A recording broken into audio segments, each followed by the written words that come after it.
Xbox On. Welcome to Xbox On, a podcast with one host about one console, Xbox. I'm said host, Jesse DeRosa, and on today's episode, we'll be talking about the latest Xbox news for the week of December 22nd, 2022, including the top 5 biggest Xbox stories of 2022 ranked. Rumors are suggesting an Xbox Game Showcase is coming in early 2023. Xbox could possibly be working on an ad-based Game Pass subscription tier, and more.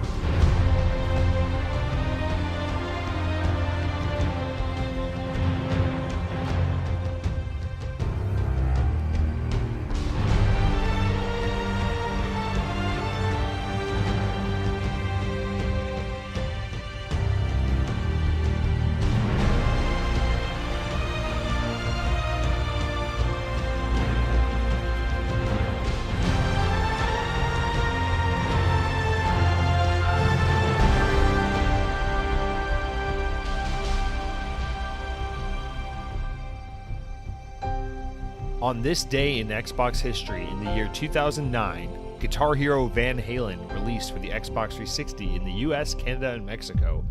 I'm not sure if did that game just not make it internationally? Is Van Halen just not popular in Europe and stuff like that? I don't know. I'm sure maybe it just came out a different day. I'm sure it's probably a week later or something like that. Anyway, damn, dude, Guitar Hero Van Halen, that's probably the first Guitar Hero game I didn't buy. Yeah.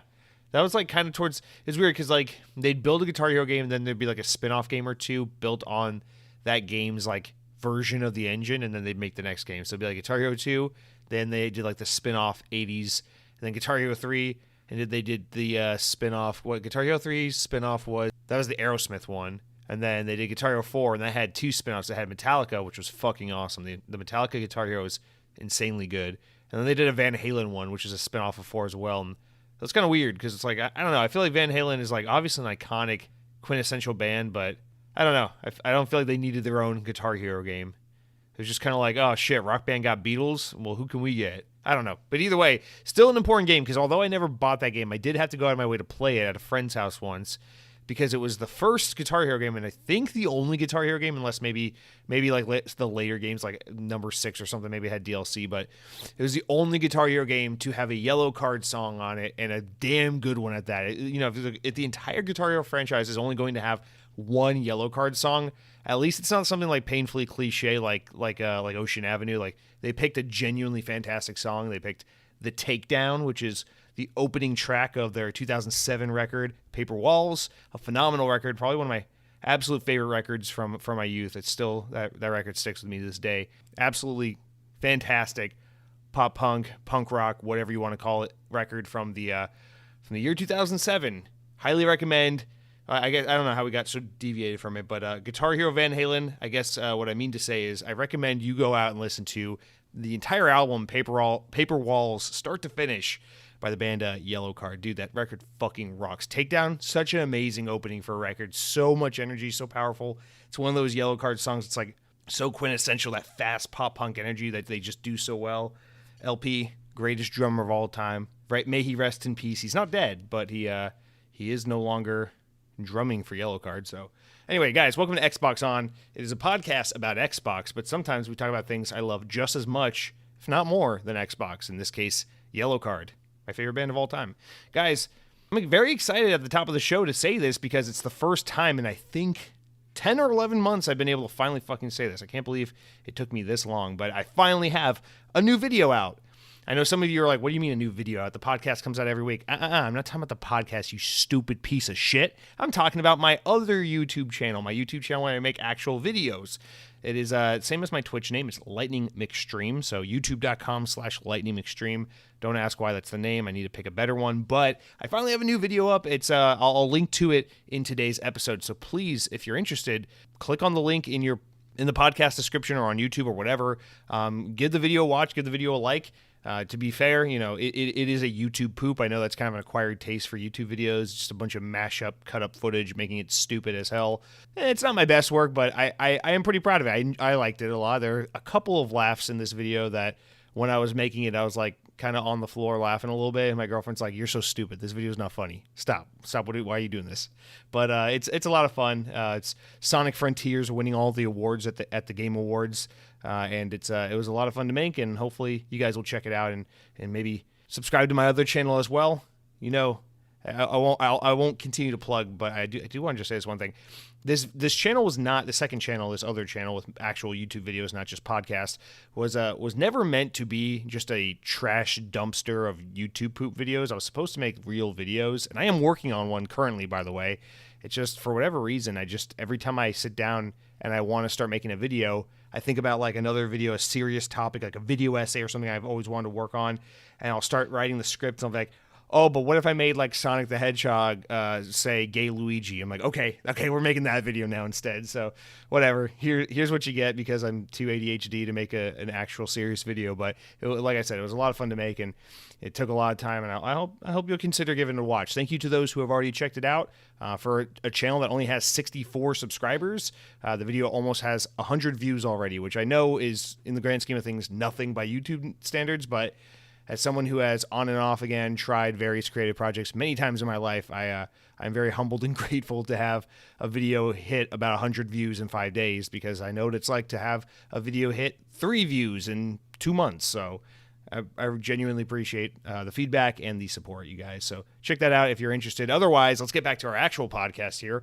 So important note for next week's podcast. This week, we have a little bit of news, actually a little bit more news than I suspected we'd have. But for the most part, we're at the end of the year, the second to last week, the penultimate week of 2022 for the Xbox On podcast. And so we do have some fun. This week's episode is going to be a little different. It's not going to be just news and then comments and then see you later, alligator. It's going to be a little bit of news, a little bit of comments, but we're also going to do a fun topic where I want to take a retrospective look at this year in Xbox news and talk about what I believe are the 5 most important stories that happened this year. I feel like that'd be fun to have that retrospective, and then also just to look at 2022 as a whole, because this is a year I think we all spent.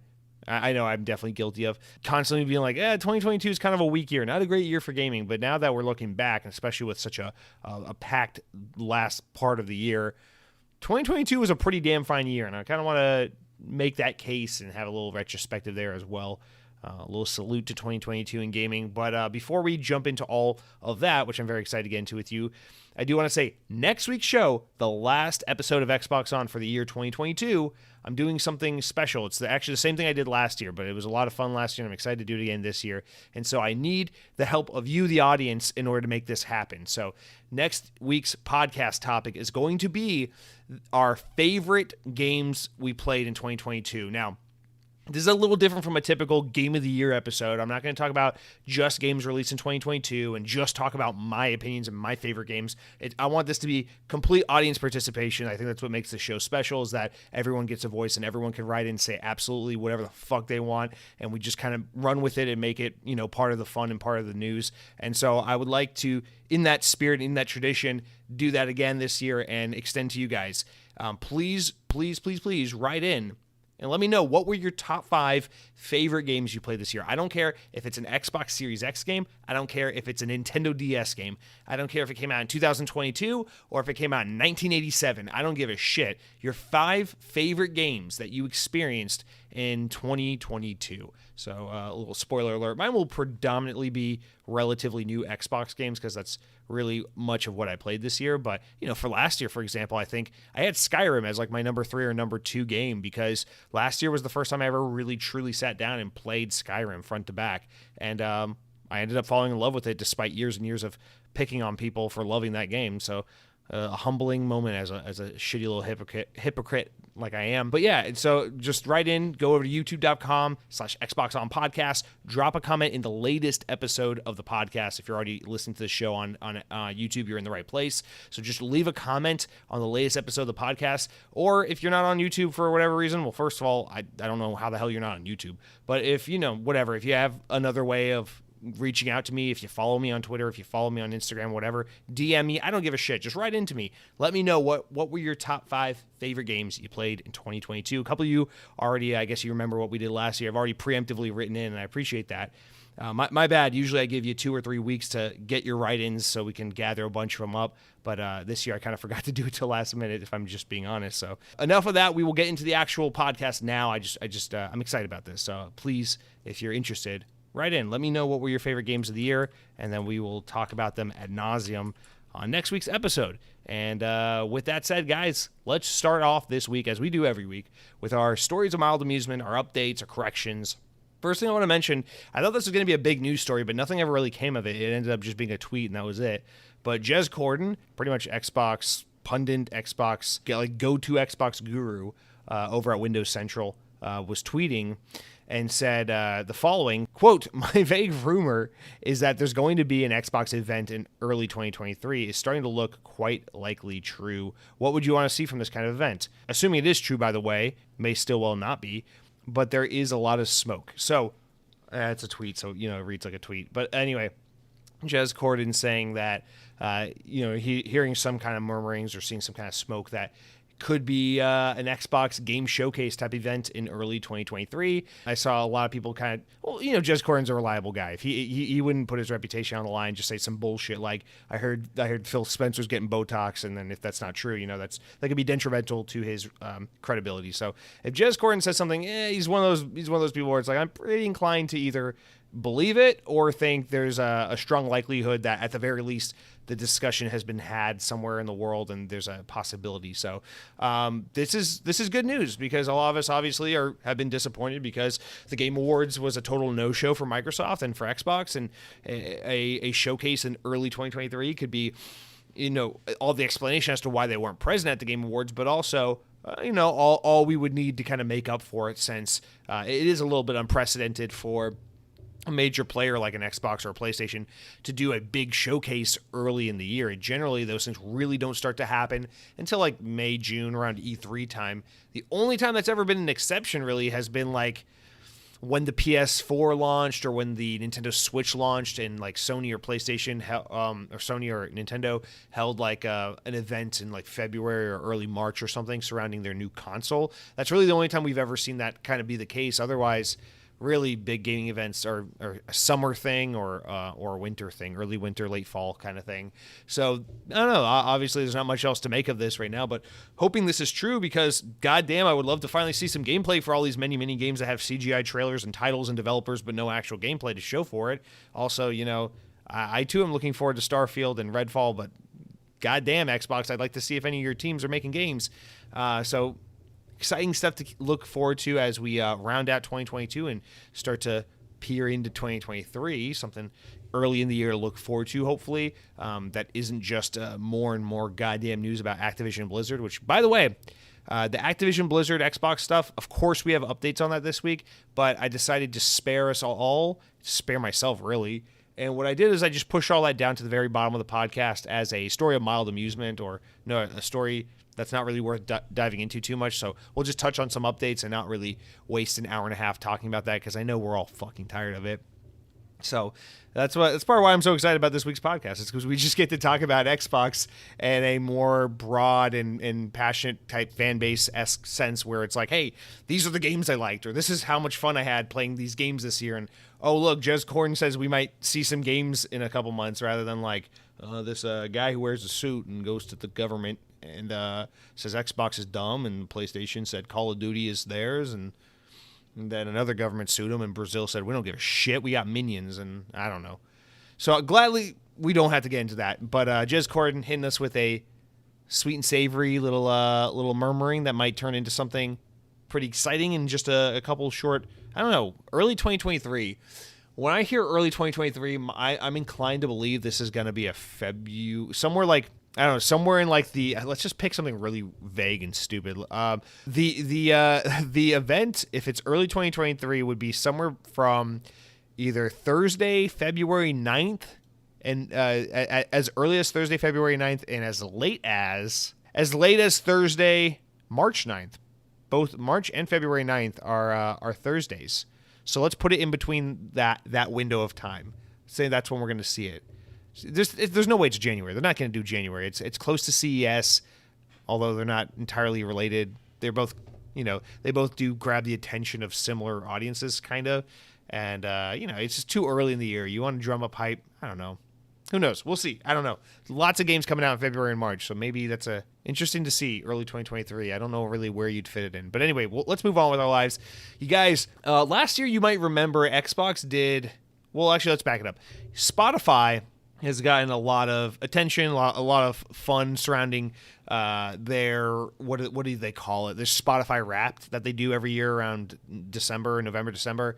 It gets a lot of attention. It's a very fun thing. Those of you who subscribe to Spotify or exist in social media know about this, where it's like Spotify comes with a little thing tailor-made for you. It's like, hey, here are all the songs you listened to this year. Here's all the popular genres you listen to. Here's like it's like kind of like an Instagram story worth of content, just explaining what you listen to, how much time you spent listening, your favorite genres. And it's a lot of fun. People like to get their little screenshots and post them online and share their favorite music. It is a really fun thing. I think it's really cool that Spotify does that. I personally look forward to getting that every year and sharing it and seeing other people's. And last year, the gaming companies started to like really pick up on this kind of trend, and PlayStation and Xbox both had their kind of version of this. For whatever fucking reason, Microsoft just decided not to do it this year. I don't know why.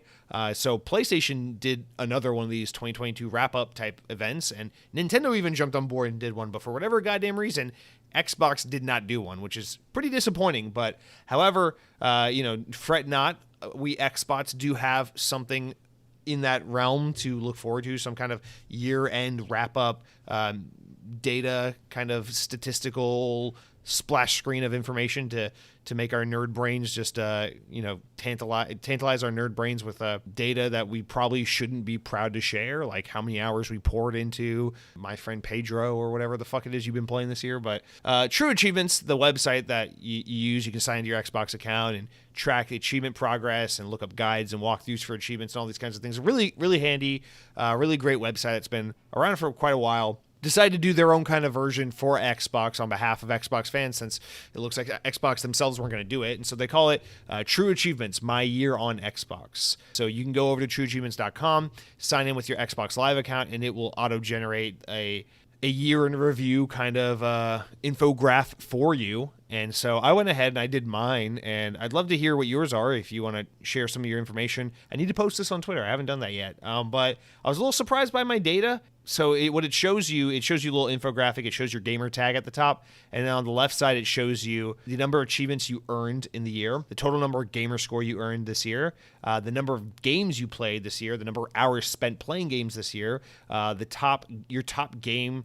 And then on the right side, it shows the number one game you spent the most time with and how many hours you spent playing it. And then it also shows you your completion percentage of that number one game you played the most. So for me, on the infographic on the left, it shows my gamer tag. It shows that I unlocked 457 achievements this year. I got 11,030 gamer score this year. I played 48 different games, and I played Xbox for a total of 425 hours, which is, I don't know, I feel like the hours...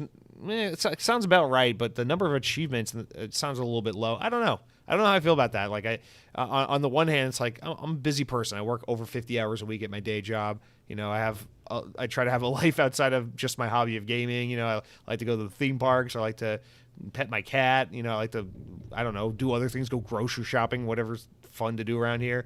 But at the same time, like, dude, 425 hours, I get a little insecure about it. I'm like, I'm an Xbox podcaster. I gotta be posting one of those, like, yeah, I played 1,200,000 hours of Xbox this year. Fucking get over it. But no, I don't. I feel like my numbers are respectable. They're not the best, but they're respectable, I'd say. On the right side of my screen, it shows that my number one most played game of 2022 was Halo Infinite, which I played 77 hours of, which I don't know if that sounds like a lot or a little. I mean, normally if a new Halo game comes out, I'm probably going to put well over 100 hours into it, but I don't know. Halo Infinite, we all know how that kind of went, so I feel like 77 hours, considering how little there was to do in Halo Infinite for most of the year and how much I had to, like, take breaks here and there just because of fatigue and being pissed off about certain aspects of this game. I feel like 77 hours is kind of impressive, all things considered. I don't know.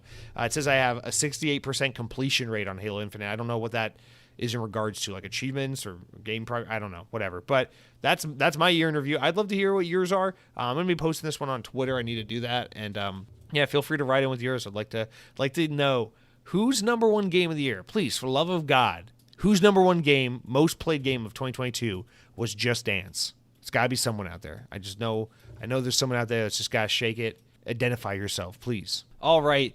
Well, a couple other stories of model amusement to get into. So this next one happened kind of shortly after the podcast went live last week. This is kind of a weird one, dude, but let's just read from VGC. Amazon Games are publishing the next Tomb Raider game. It has been announced. The multi-platform title will be developed by Crystal Dynamics, longtime series leader, which was recently sold to Embracer Group by former parent Square Enix. So Square Enix sold Crystal Dynamics to Embracer, and then Embracer allowed for Amazon to publish the next Tomb Raider game. So it's being built alongside with Amazon from development all the way through to publishing, according to a press release. The new entry will be a single-player narrative-driven adventure. It continues Lara Croft's story from the previous titles, so it'll be the fourth entry in that series. Christopher Hartman, VP of Amazon Games, said in a statement that Tomb Raider is one of the most beloved IP in entertainment history, and that Amazon Games is committed to bringing players the games of the highest quality from the best developers across a variety of platforms and games, whatever. Honored to work on the franchise, blah, blah, blah. They said that our team is incredibly excited to collaborate with the talented visionaries at Crystal Dynamics to bring the next chapter of Lara Croft's saga, blah, blah, blah. Scott Amos, head of Crystal Dynamics, added, Crystal Dynamics has an extraordinary opportunity to following the acquisition from Embracer to redefine what publishing relationships are for Tomb Raider. Transformative is what they're looking for with Amazon Games, and they believe they found the team that shares the creative vision, ambitions, and values of Lara Croft's universe, and they're uniquely positioned to write. Sorry, they said they've been uniquely positioned to rewrite what publishing and development collaborations are, and they're eager to forge a new path together, starting with building the biggest and best Tomb Raider game yet. So I feel like this is bad news, right? I don't know. There's something about this. First of all, if you're Embracer and you acquire, they sent over $300 million to get Crystal Dynamics, Eidos Montreal, and Square Enix Montreal, which has since been renamed and shuttered following this acquisition. So they spent a lot of money to acquire these teams, and then, no doubt of the three, Crystal Dynamics is by far the most important. I mean, they're the guys that make these super high-profile Tomb Raider games that, have just been really phenomenal. The weird thing is, now that Embracer technically owns the Tomb Raider IP, I would argue that that's probably one of their very most important IP they own. I can't think of much else other than, maybe Borderlands or anything that they own that's, really of that level of notoriety and importance, especially when you talk about the history of gaming, being the IP holder to Lara Croft, to Tomb Raider, is a pretty damn big deal. So I just don't see how Embracer goes, okay, so we bought these three teams and now they're going to work on this Tomb Raider game. They're already kind of split, helping out Xbox's team, The Initiative, with their Perfect Dark reboot. And now this other team, this probably larger, more A team, is working on this new Tomb Raider game. So we got half our team with Xbox, and we're going to put the other half, along with our most valuable IP, over to Amazon so they can publish and create this new Tomb Raider game. This makes absolutely no sense to me because, this is if you're Embracer and you're looking to profit off all these many studios you purchased, I feel like Tomb Raider is one of those IP where it's yes, now is a time where you put a lot of money down and put a lot of resources and effort and support into shepherding this game, because it's no doubt going to be a huge, big AAA seller that's going to do a lot of good for your publishing brand and for your wallets, to be honest. And so I don't know, the fact that they're farming this publishing deal out to Amazon, I don't what is that? What is that? Does Embracer just not want to invest the money? How do they not have the money? They keep buying so many goddamn studios. To build a new Tomb Raider game could only cost between $100 and $200 million, which is still way less than you bought these three teams for. So how do you just not, you got to have the money. So what is it? What is your reasoning behind not wanting to publish a game by a team you own, probably your best team, in an IP that you now own that is probably your best IP, but no, you're just going to give it to Amazon, a publisher who, mind you, is very new to the game, doesn't have a whole lot of a track record, and usually works with offshoot Asian developers to make free-to-play action RPG, money-grabbing loot box skins games like fucking Lost Ark and stuff, which, no offense, I hear that game's pretty good and I've always wanted to try it myself, but come on. This is Tomb Raider you got here. I don't know, there's just another one of those examples where I'm Man, oh man, like this Square Enix sell off of Crystal Dynamics. That's a team that really Microsoft really should have pursued, because I feel like this would have been such a great fit for Xbox, and they're already working with Xbox on Perfect Dark, and this Tomb Raider game just could have been a exclusive first party AAA blowout title for Xbox, and now instead it's just been botched because Embracer Group has bought it. Amazon is publishing it, and honestly, I think it kind of looks bad for the Tomb Raider brand. Tomb Raider is a premier AAA IP that deserves a premier AAA developer, which they do have. Crystal Dynamics, a great developer, but it deserves a premier AAA publisher to back that up, and I think Square Enix was a publisher like that, but Embracer absolutely not, and they could have utilized Tomb Raider to help get them to that status. This could have been a game to put them in that direction, but rather it's just going to fucking Amazon. That's so sad. There's something about Amazon where, it's got like that Google Stadia kind of stink to it, where it's just like, yeah, but you're Amazon. You guys don't, you can try your hand at gaming, but you don't make legitimate serious games the way that like PlayStation does. You're Amazon. So there's something so kind of gross and like B tier, and kind of, there's some like stink on it that Amazon is going to be publishing the new Tomb Raider game. I just find that to be a really bad look for the brand, honestly. And I don't know, man. I worry about where we are with these teams. Crystal Dynamics is a truly great developer. They're really, really good. I know, there's a lot of back and forth about whether or not that Marvel Avengers game was good or not, and whether it's a game they should have been working on from the start, and all these things. But like, that's the anomaly. Whether you like that game or not, regardless, that's an anomaly, because Crystal Dynamics' track record is really damn solid. They're a great developer that makes some of the greatest games. They are one of the very rare third-party developers that makes games on all platforms that I think has a lot of that Sony first-party kind of DNA kind of in them. There's a lot of Sony Santa Monica, the guys behind God of War, in their bones. There's a lot of that Naughty Dog, Uncharted, Last of Us kind of DNA in the bones and the DNA of Crystal Dynamics. So it's really sad to see them push to this like mega conglomerate European, we just buy it all but have no identity and no purpose with these brands and these developers. And then for their most important IP to just get kind of shipped out to one of these big tech companies that's like, yeah, we want to do gaming. Sure, maybe. We'll probably give up on it, but why not for now, I guess.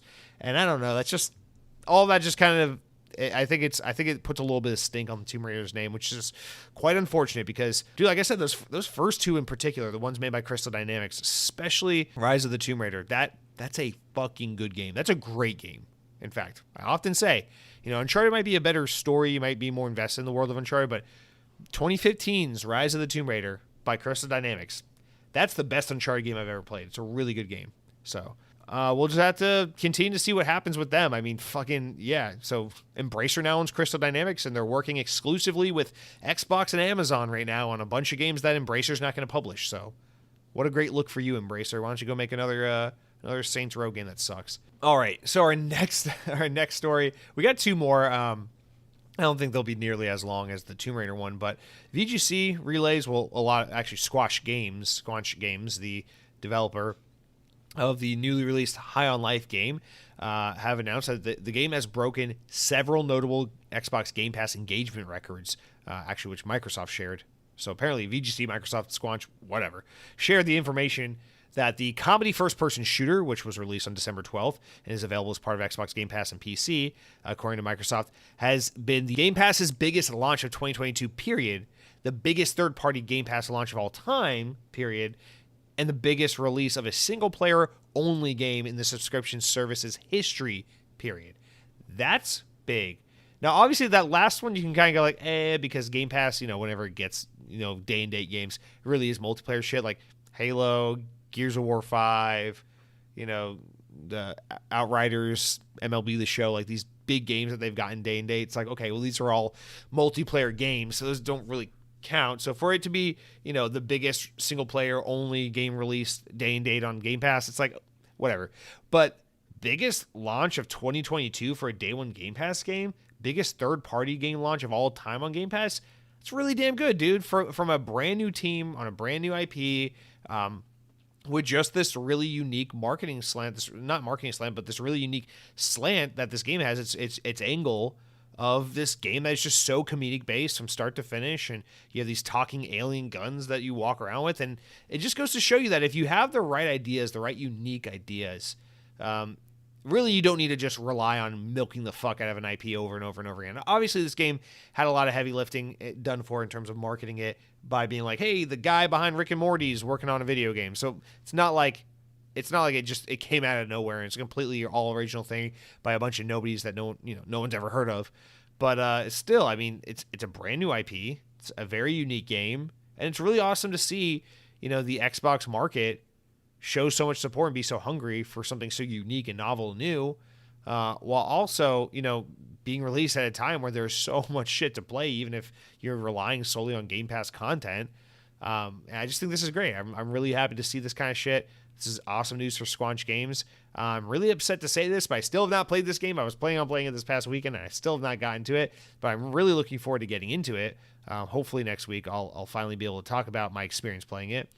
But yeah, man, this is one of those games. I saw a lot of people liking it to kind of like how Metacritic scores and Rotten Tomatoes scores work for like movies, where it's just these movies come out, critics will just like shit on it and be like, it's not Scorsese, I didn't like Marvel, and then like all the user reviews will just be like, damn, I had a lot of fun watching this movie. It was a really fun movie.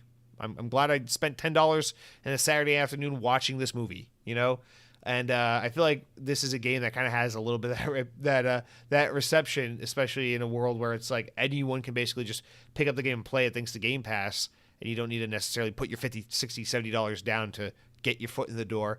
And it's a lot of that, where the critic reviews on this game are like, it was not God of War, it was not made by Sony, me. And then all their user reviews are like, hey, this game's a lot of fun, it's really unique, and it made me laugh a lot, I like it. 9 out of 10. So I'm glad that, I'm sure the game has some legitimate I'm sure the game has some legitimate problems. I'm sure the reason why critics are a little hard on it isn't for absolutely nothing. But I mean, it does look like the game has been quite a success, quite an entertaining get for gamers, and I'm excited. I'm excited for players of Game Pass. I'm excited for Squanch Games on what seems like a really well-deserved success, and I'm excited for what these kinds of things mean for the potential for new, creative, unique ideas to find a home and find great success, especially in places like Game Pass, where it gives people an opportunity to play lots of new, cool shit that they may not otherwise play. And I don't know, can you think of a game that maybe is a better example than High on Life of this kind of thing, where it kind of is such a perfect Game Pass game? Because I feel like High on Life is the quintessential, like, that's a game where I would see a trailer for it and be like, oh, that's unique, that's interesting, that's cool. But if it comes out at a time where there's like 7 other games I want to play, I might be like, I'll get to it later. And then I might never get around to it ever. Or I might not get around to it for like 3 or 5 years. But putting this game into Game Pass day one, all I gotta do is boot it up and give it a try. All of a sudden, you get a lot more people to be like, fuck it, I'll give it a go. It looks very interesting. I might not spend $60 on it, but I'll give it a go because it looks interesting if it's on Game Pass. And look at it. The game is just fucking thriving because of it. So that's really great. So big congrats to Squanch. I know a lot of you guys out there playing it right now, loving it. So again, love to hear your feedback on that. Hopefully this weekend I will finally get to play this game. I was very busy last week. But that is it for that. And then our last story, our wrap-up story, before we get into the what I've been eating, what I've been playing, and the actual news. 5 senior developers at EA's Criterion have left the studio following the launch of Need for Speed Unbound, which just came out about a week ago. GamesIndustry.biz reports that Matt Webster, VP GM of Criterion, executive producer Lake, head studio development Alan McDermott, head of content Steve Uphill, and senior tech director Andre Shires have left to explore new opportunities outside of EA. All departing members of the team worked on Criterion for more than a decade, with Matt Webster remaining at EA for over 23 years. Webster worked on the original FIFA title. Criterion's latest release, Need for Speed Unbound, was met with positive and critical and player sentiment. Yeah, I mean, obviously, best wishes to the people leaving. I wonder if there's a lot of shit going on behind the scenes with Criterion, all these other teams kind of being shifted around. You guys get put on Need for Speed. You guys are on F1 and what's that fucking rally game? Dirt. that they now own because because EA bought Codemasters. And I just wonder like what the Codemasters acquisition and the shifting around of different racing dev talent and all these teams and all these IP have to do with maybe this departure where maybe there's a lot of redundancy in staff now, or there's a lot of shifting around from upper management about who's going to work on what, and a lot of dissatisfaction with people being like, this isn't really where I wanted to spend my time making racing games or how I want to do this. And it's just, I don't know. It's, I just can't help but feel like this has everything to do with the Codemasters acquisition. And, it's a little unfortunate because you're losing some really serious talent. I mean, we're talking about people that brought you Burnout, like one of the most beloved racing games of all time, an IP that EA still owns but absolutely refuses to go back to and do anything meaningful with. And it's just, I don't know. It's just kind of crazy that EA has just this access to talent and IP, and they just sunk it all into the guys that make Dirt. Which, no offense, that Dirt's a great series. The F1 games, I'm sure those are good, but I don't know, man. There's got to be a lot of displeasement and shakeup and just reshuffling that's angering some people over at EA as a result of this Codemasters acquisition. I would not be surprised if the departure of these tenured, very seniored talent behind these kinds of games, if maybe that's why they're leaving. So wishing them all the best, and that's your update for that. So, guys, that brings us into the news, but you know how it goes over on the Xbox On podcast. We're never straightforward. We always got to dilly-dally and fuck around. So let's talk about the games I've been playing this week, and before we talk about that, I will first tell you what I've been eating. You guys, I don't know what happened this week. I had plans. I was going to finish the Callisto Protocol. I was going to start High on Life. I was going to go to Culver's and pick up exactly the items I had been instructed to try out. But it just, I don't know, man. It just, I was busy. I was working on that new video, and then I was doing some house hunting. Not that I'm even in the market to buy a house right now, because who the fuck can afford a home right now? But I just kept busy. I was doing adult things with my girlfriend or working on a video, and my excuse is just that I simply didn't get it done. But Chicago Gamer 420, if you're listening, I do have your Culver's order and that you recommended, and I do still plan on trying all of that, hopefully next week. But until then, let's talk about what I did eat this week and then what I did play. Guys, shout out to Asian bakeries. Got to give a shout out to the Asian bakeries. So I don't know really like what the proper way to refer to this kind of thing is, but you know, you go the Asian supermarkets, you know, depending on what state or what city you live in, you might be familiar with what I'm talking about. You know, you got like the Korean markets like Super H Mart and shit like that. And a lot of these like Asian part of towns, they got like these bakeries, and they're just kind of the best bakeries in the world. And I feel like there's just not enough love given to these. I don't know, where I'm from in Georgia, it's a lot of like Korean owned bakeries. But it could be anything. Like here in Orlando, we have really good Vietnamese bakeries. But there's kind of a similarity with a lot of them in terms of like this overarching thing of like desserts that are insanely affordable, insanely beautiful, and very mild in like a really nice way in terms of like flavor and sweetness, to where, you know, it's like, oh, look, it's like a pastry or a piece of cake, and I can eat it and not feel like I'm going into a diabetic coma instantly. It's just like very light, very fluffy, very fragrant, very mild sweets and desserts and pastries and things like that. I just gotta give a shout out to these bakeries, because they're always like really pretty on the inside. They always have really beautiful desserts, really tasty desserts, really unique desserts, and really, really competitive, awesome pricing. And I just feel like, you know, I don't know, we just don't talk about this, especially in America. I feel like the only time people bring up American bakeries is when some fucking douchebag from New York is like, oh my God, from New York, you get a bagel and coffee. It's all about the water. And it's like, fuck off, dude. Go back to New York. No one cares. But the Asian bakeries, they're not getting enough love. They're not getting enough respect. Here in Orlando, we only have one big Asian supermarket. And for those, I guess, who don't know, a lot of times, dude, shout out to the Asian supermarkets. They're kind of like Target, where it's like a fun store to shop in because they got like all the products you want to look at and buy. But also at the front of the store, they also got like little vendors that you kind of want to fuck with. You know, like you go to a Target and you're like, oh, okay, a little bit of Starbucks, right? Similar thing when you go to like an Asian grocery store, especially like the big ones like the Lottes or the Super H Marts, where it's like they got like a bakery in the front, they got like a food court, but it's not like a shitty mall food court where all the food kind of sucks. It's like actually pretty damn good food, and again, prices usually pretty reasonable, and it's awesome. So my girlfriend and I, we live pretty far away from the nearest Asian grocery store. The big one here is Lotte. Korean grocery chain.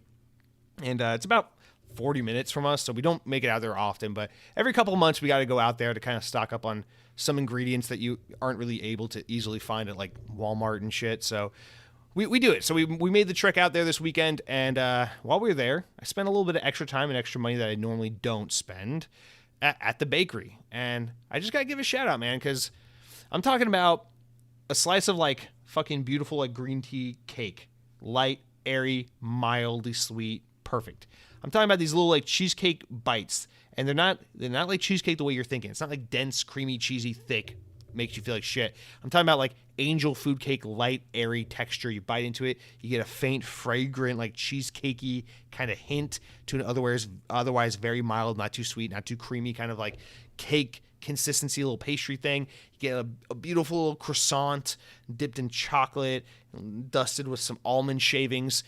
This shit's so good, dude. It's so fucking good. And every time I go to these places, I'm talking about like pastries are like $2. You go to like one of these like boutique French bakeries anywhere you go, any city you live in. If you're in America and you're listening to this, I know damn well what it's like where you live. You find your nearest fucking bakery. It's some goddamn basic bitch who's like 27 years old, and her rich dad bought her a little boutique store, and she got an iPad POS system in the corner there, and she'd be selling like $8 cupcakes that are just okay. You know exactly what I'm talking about. You fucking know it. I bet you one of those cupcakes has like chunks of Kit Kat broken on top, because there's a lack of creativity when it comes to what this bakery can do in the kitchen. But baby, it's not like that, these Asian bakeries. You go over these places and it's like, oh, here's a giant ass fucking slice of cake. That'll be $3.47.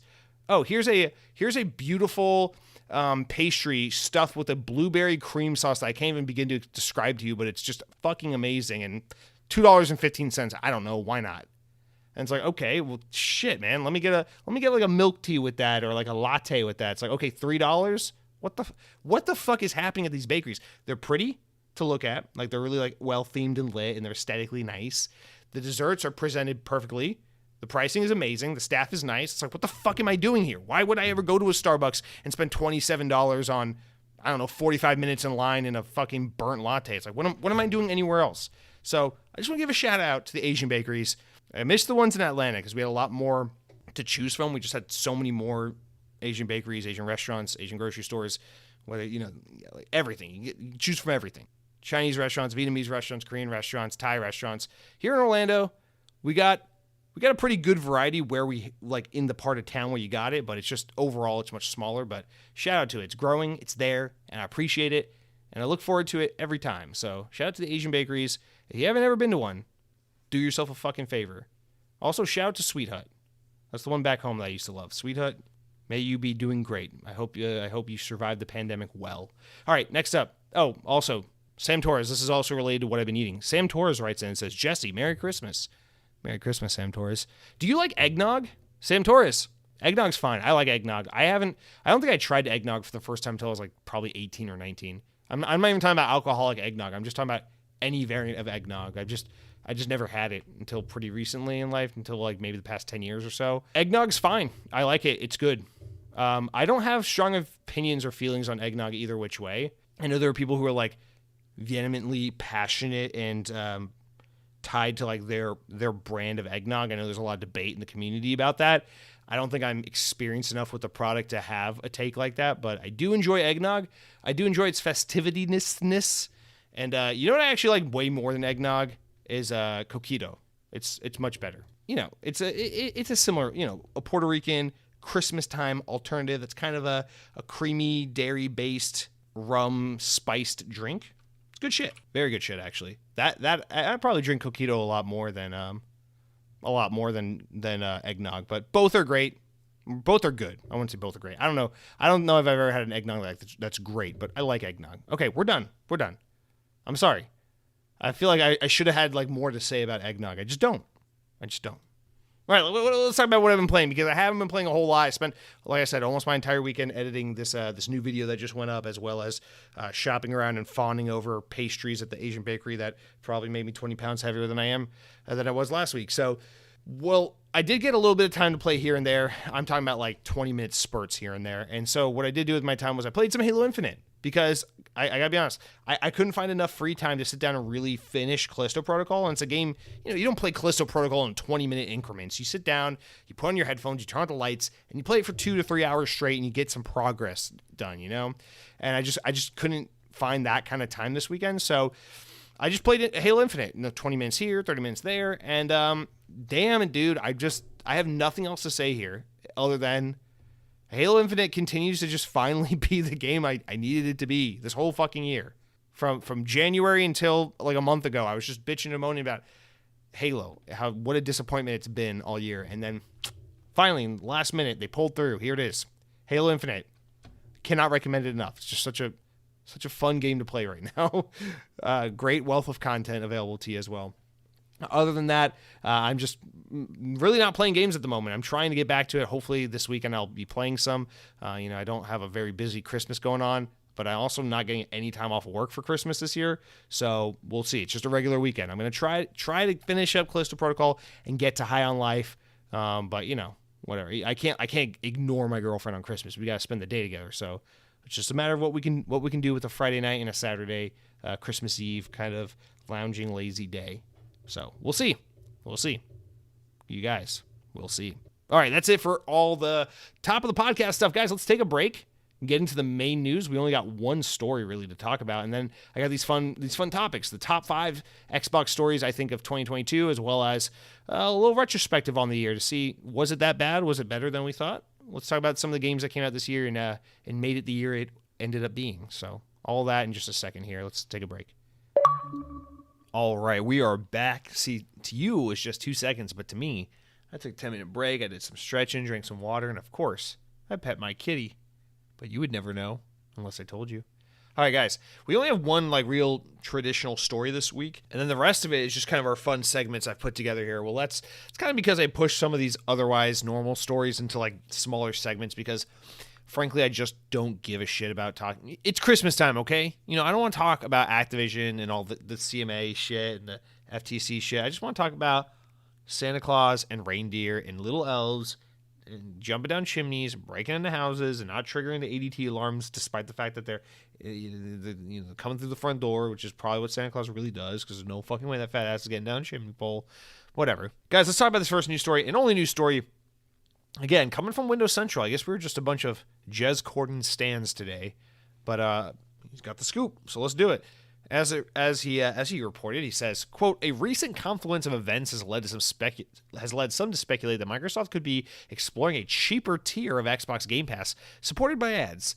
A post buried in a Reset Era thread appears to show a recent survey that was sent out to Xbox users asking for how they'd feel about an additional tier of Xbox Game Pass. If real, the purported tier would cost $3 per month and provide an access to a variety of Game Pass content with some fairly generous limitations.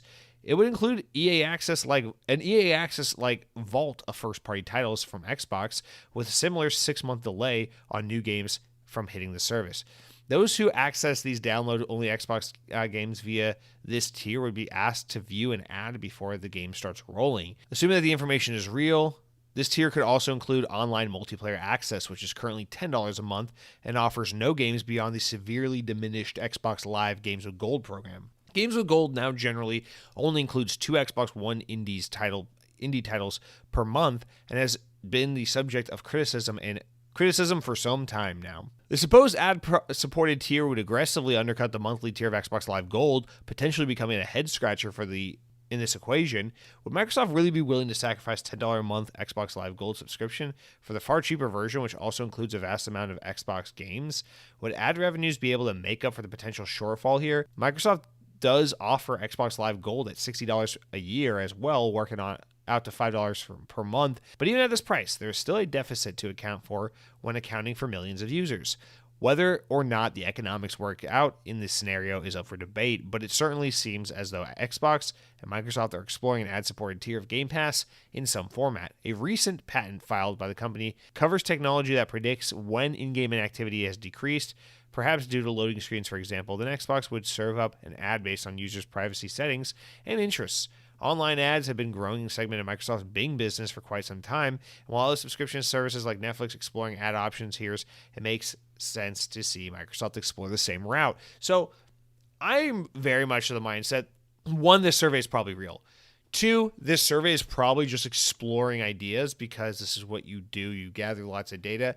Surveys are not always indicative of something that is no doubt happening. And the reason I feel like I know this is just because you guys know I'm a big Disney theme park fan, and a huge part of the Disney theme park fan community is deciphering and analyzing through survey data, because a really big thing that happens in the theme park industry at large is you go to a theme park and you get an email the next day asking about your visit. And these in the Disney community is kind of a thing. Like, people have a lot of fun with these, like always doing these surveys and studying the questions and seeing which questions are new and things like that. So happens all the time. You'll go to Disney World, you just spend a day at the fucking park or whatever. Sometimes you don't even. Sometimes you just go, you go to a restaurant at one of the resorts, whatever the case may be. And then you come home and the next day, boom, you got an email in your inbox that's from Disney. And it's like, hey, we'd love to do a survey with you. Universal sends these out all the time. When I used to go to Six Flags back in Atlanta, they sent them out all the time. They're fun. It's fun to do these surveys because they ask a lot of questions like this, where it's like questions that lead you to believe maybe they're working on some crazy ass idea, but really they're just trying to gather data. And so I almost wonder if this is one of those things where it's like, shit, is Xbox going to do a subscription tier that's like ad-based? I mean, maybe. Obviously, you know, they got to explore this option. You'd be stupid not to. There's a reason why all these other subscription services explore and ultimately offer some kind of ad-based tier. But it doesn't always necessarily mean that we're going to get just that. So it's a little bit of like a 50-50. I personally don't think this means we're getting a ad-based tier Game Pass, especially at $3 a month. The thing I do find more logical is this idea of like a tier of Game Pass where it is cheaper, but you get your games 6 months later, like first party content 6 months after they're released. I feel like that is a far more likely alternative. That is kind of the hang up, though, is how do you price that aggressively in a world where Xbox Live Gold still exists? And it's kind of hard to figure out how to do this properly, because I know a lot of Xbox fans, you know, we talked about this year quite a bit. Get rid of Xbox Live Gold. It's time, it's time to stop charging people to play online. Just make Game Pass $15 a month, flat out. And then if, whatever, that's it. It's like you pay $15 a month for Game Pass and you get rid of games with gold altogether. And then if you just want to play games online, then that's free. That's how that needs to work.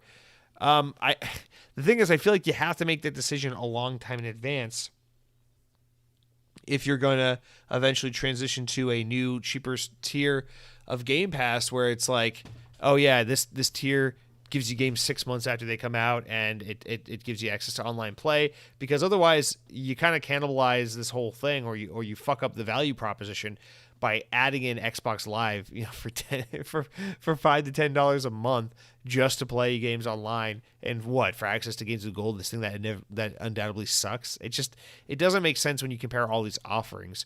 You either had to price the ad-based Game Pass tier too high to be worth it, because it has to be a significant amount cheaper than the regular Game Pass in order to be worth it, because no one wants ads, especially not on Game Pass, especially not on their video game subscription service. And then if the main cost saving is that you get new Xbox first party games 6 months after they come out instead of day and date, then the difference between a couple dollars here, a couple dollars there, it's going to be worth everyone's time to just go with the more expensive Game Pass tier. So you're not really going to entice anyone to get this cheaper one if you're cannibalizing it by having this weird $10 a month Xbox Live thing in the middle of it all, or maybe you have to have this in addition to Game Pass. But then how does that work? It's like, you can do Game Pass for $10 a month, or Game Pass ad-based for $3 a month, and then you can do Game Pass Ultimate for $15 a month, or what? Like a Game Pass ad-based sub-ultimate version for like $8 a month? I don't know. Like, how do you work that math out? How do you make that happen? And I just feel like there's too many variables in gaming that it doesn't make sense at the end of the day. Like, you're not going to win over gamers with this kind of value proposition, because it's just going to end up in people, first of all, cannibalizing all your Xbox Live Gold subscribers, and then two, significantly dropping the amount of revenue you're bringing in, because now people have to choose between a $3 subscription, a $10 subscription, a $15 subscription, ad-based, regular Game Pass, and Ultimate.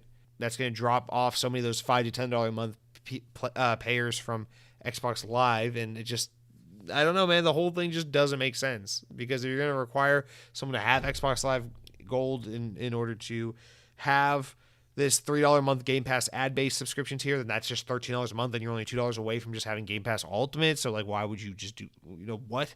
So none of that makes sense. And maybe I'm getting too hung up on the price. I mean, who knows? Maybe this survey is from a different country where they would be a little bit more aggressive and offer this for $3 a month. But maybe, like, for example, here in the States, it would be like $6.99 or something. I don't know. But I just feel like the only way this would work is if you didn't have Xbox Live in the middle to kind of gunk it up. And even if you didn't, all you're doing is just cannibalizing a steady stream of income you've already grown accustomed to with Xbox Live Gold, which you wouldn't want to do, especially at the hand of your subscription gaming service, which doesn't make money. It just, you pull subscribers, you add revenue, no doubt, but it doesn't make money because the cost of running Game Pass and supporting Game Pass is so astronomical. So I just don't get how any of that really makes sense. But I don't disbelieve in the possibility of an ad-based Game Pass tier. I think the 6-month delay is the big one. Like, I feel like that's the big way to differentiate. And then I guess you'd throw the ads in because, it's a new way to make money is through ad support. But I just, like, how do you successfully... So what does that look like? So it's like you have Game Pass with ads. You download High on Life. And it's like, cool, you boot up the game, but first you got to watch an ad.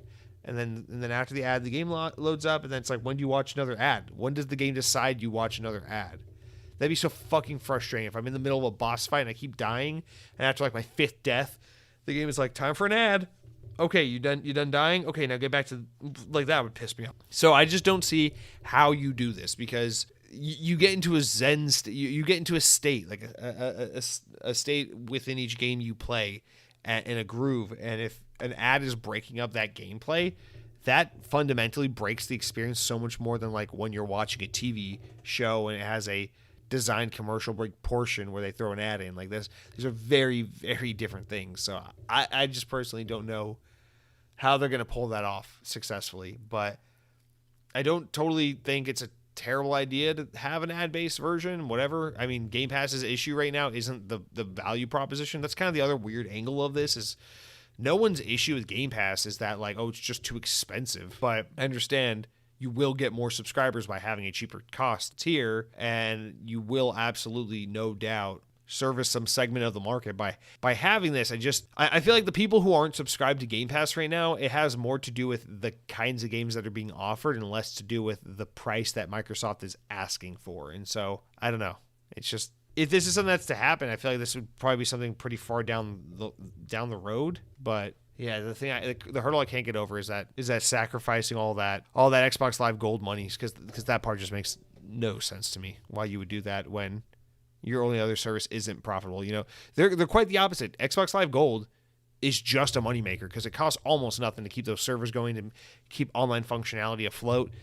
But Game Pass is just the opposite, where it's like they don't make money off of that. They just try to get as many subscribers as they possibly can because this thing's insanely expensive to run. So I don't know why you get rid of the profitable one to add yet another tier that's even less profitable, offers even less potential to make money than the thing that you're getting rid of to add this option into. I don't know. I'll stop there just because this is so inarticulate. I just don't see what they do with this. But nonetheless, very interesting to think about a potential ad-based subscription service. Honestly, maybe if you're a casual gamer, this is a way to get super casual gamers to try out Game Pass. But dude, if you put an ad in front of my fucking game, I will be so pissed. I will sell my Xbox and go to PlayStation so fast if you make me watch ads in the middle of my game. But obviously that kind of shit's not aimed at me, because I would absolutely always buy the ad-free, more expensive tier. So I'm not really the target market. All right, let's move away from that. I came here today to talk about fun stuff. I didn't come here to talk about the news. All right, guys. So the main crux of this episode, this week's show, is I want to do this fun story, top 5 story thing, right? So as we finish up the year, I want to look back on what were the big stories in Xbox news of 2022 and kind of rank from 5 to number 1, the most important, what these big stories were and kind of what impact they had on Xbox and on community. I mean, I think no doubt 2022 is going to go down as one of those years that just changed everything in a lot of ways. Obviously, the number one story is going to be, I'm sure you already know what it is, and we all know why, but there's some other big stories that happened this year that I just think kind of send massive shocks through the industry, because we just continue to see the industry rapidly change into something that I don't think really many of us ever saw coming. So the first, I'm going from 5 to 1. That's the rule here, is we're going from the least impactful to the most impactful. Although now that I look at the list, I might switch these down in terms of importance, but I'm kind of thinking of them in terms of how these stories affected like traffic numbers for the show and how impactful it felt for me to get to talk about them on the show to you guys. And so that's kind of the approach I took here. So our number 5 story, biggest story of 2022 was, we actually already talked about it a little bit, Embracer buying Crystal Dynamics, Eidos Montreal, and Square Enix Montreal from Square Enix. They then took Square Enix Montreal, rebranded it, and then shut it down. They also bought Tuxedo Labs. They also bought Limited Run Games. They also bought Tripwire Interactive. Shout out to Georgia. They also bought Singtrix, and they also bought a ton of other things, like the IP rights to the entire Lord of the Rings franchise, which still fucking pisses me off and blows my mind. So Embracer got huge. Embracer, I think, they are a huge part of this mass consolidation of the industry move that we've been witnessing. And I talk ad nauseum about how I don't really love this move, but Embracer being one of the teams that upsets me less than some others, just because I don't want Tencent getting involved in things.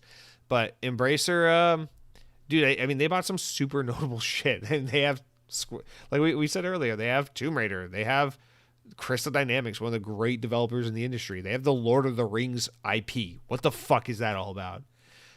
They continue to just grow and grow and grow and not have a whole lot to show for it. I mean, they're releasing games, but it's a lot of like remasters of games from the PS2 era that were like good but not great, or like sequels to like B tier games, and just they haven't.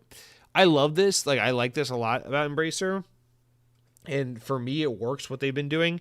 But ultimately, I think in order for them to become a successful video game publisher, they're going to have to start putting out some mega hit games, some really big stuff that's going to sell tens of millions of copies and really add to the conversation. I feel like they've completely failed to do that, and where they have potential to maybe do that with things like Crystal Dynamics and Tomb Raider, they've dropped the ball by outsourcing this shit to Amazon. So it's interesting to see Embracer continue to grow and grow and grow while seeming somewhat volatile and unstable, as they just kind of operate in a uncharacteristic way. They have so many teams. I think they have like 100 teams or something like that at this point, between all the shit they own. Didn't they buy Dark Horse Comics? They just keep buying shit, but they have seemingly not a whole lot to show for. Kind of like Microsoft a little bit, although I actually have more confidence that Microsoft is going to put stuff out at some point in time. Embracer, on the other hand, I'm just like, they just keep buying stuff. I don't really know where the money comes from. They just keep buying and buying and buying. But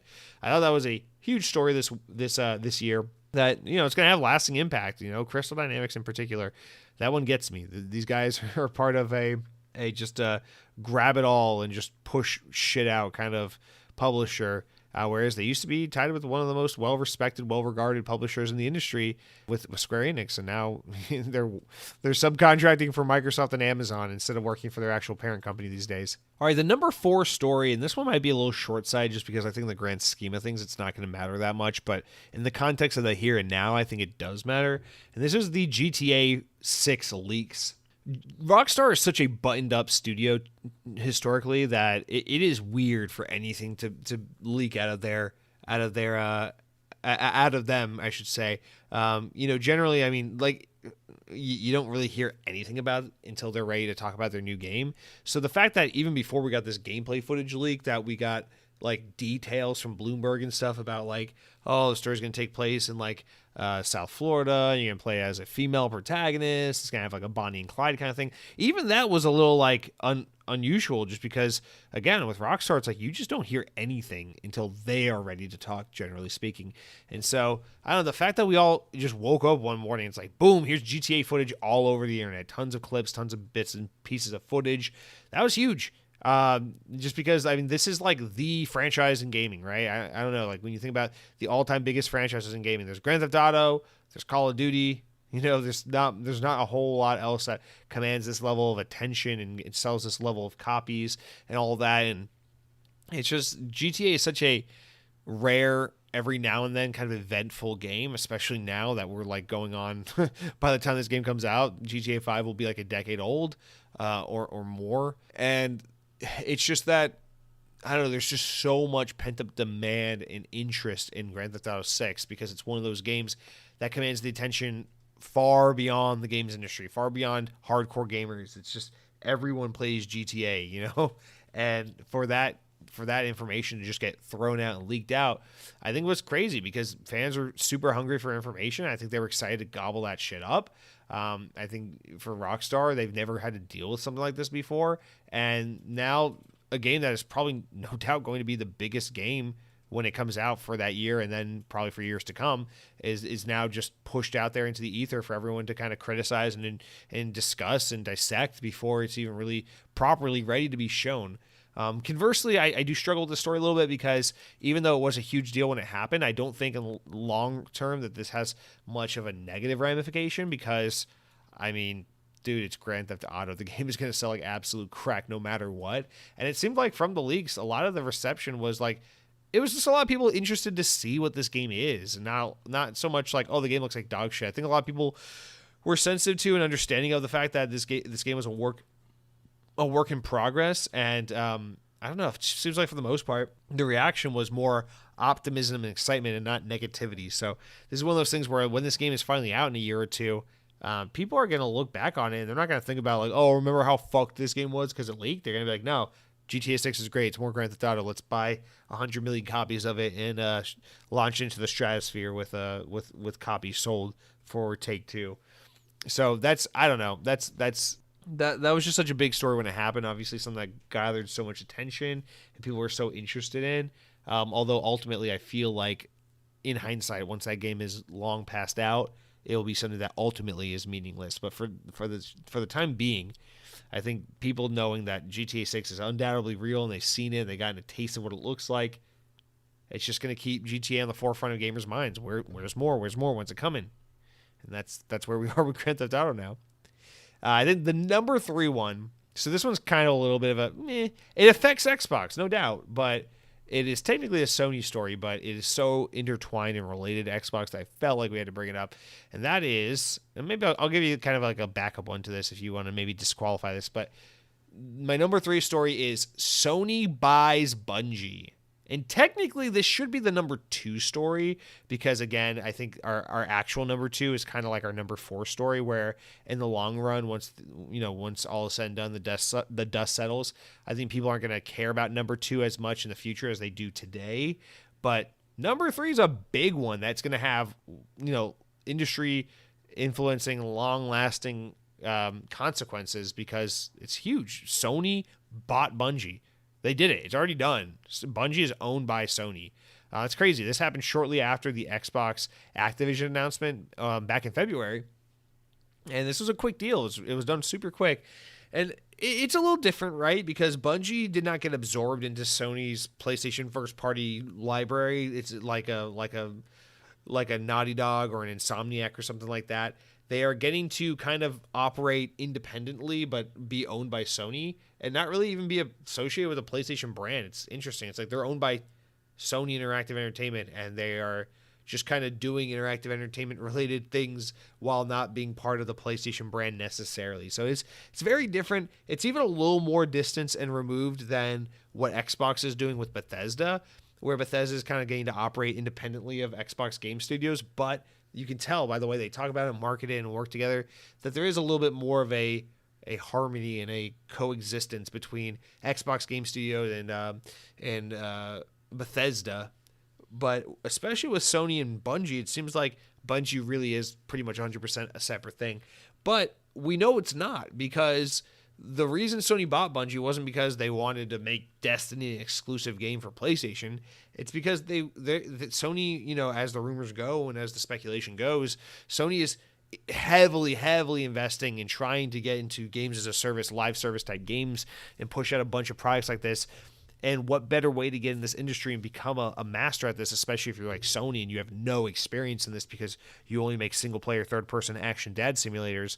What better way to get into this than to buy the undeniable, undisputed kings of the play space, of the live service multiplayer play space, which is no doubt Bungie, because Bungie fucking rock. And there's no denying that Bungie is so responsible and so influential in our current age of multiplayer live service type gaming with the advent of Destiny 1 and 2. There's no denying the massive impact the Destiny franchise has had on gaming that we are still feeling to this day with live service games and computer menus on console, because I don't understand why every game nowadays wants to do like a computer cursor and hold A for 3 seconds to confirm.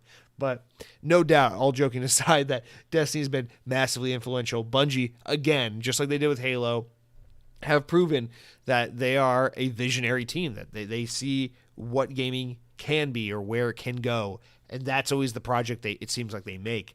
And so it was a wise investment, a wise buy for Sony. But no doubt this has massive ramifications for Xbox, because even though Destiny will continue to be an Xbox game, it is possible, now Sony owns Bungie. So it is possible, even though today and tomorrow, the idea is that Bungie will operate independently and they're not taking games away from Xbox, is a very different move for Sony. There's no reason why Sony couldn't change their mind in the future and say, fuck you, Xbox, we're not putting new Bungie games on Xbox, Xbox is in the process of trying to buy Activision Blizzard, and Sony's super pissed about it and trying everything in their power to stop it. There's nothing that says Sony can't just deny Xbox access to the next Bungie-made game in a couple years out of sourness over this Activision Xbox deal. It could happen. And it's just crazy because, Bungie used to be an Xbox team, and then they were independent for a long time, and now they're with Sony.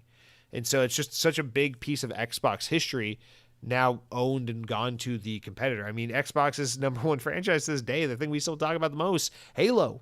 That's a Bungie child right there, and it's still the mascot and the poster child of the Xbox brand, made by a developer that is now owned by Sony. That's crazy. So that's going to continue to be a really interesting change in relationship, and in a relationship that has yet to grow and foster and be really built out, that I'm going to be super interested to see Sony and what they do with Bungie. And we know Bungie are apparently working on some kind of hero-based shooter. But other than that, Destiny can't be going on forever. I'm sure they're going to have some other ideas, some other games.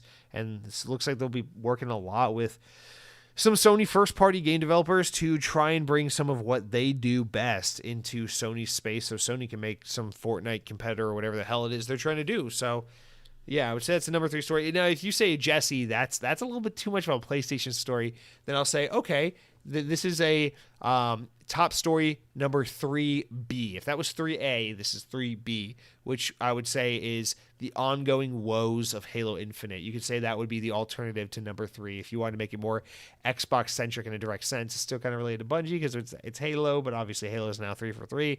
But yeah, I think if you wanted to, put it another way, Halo Infinite, just a game we have talked about ad nauseum all throughout the year. Key talent leaving. Tom French has left.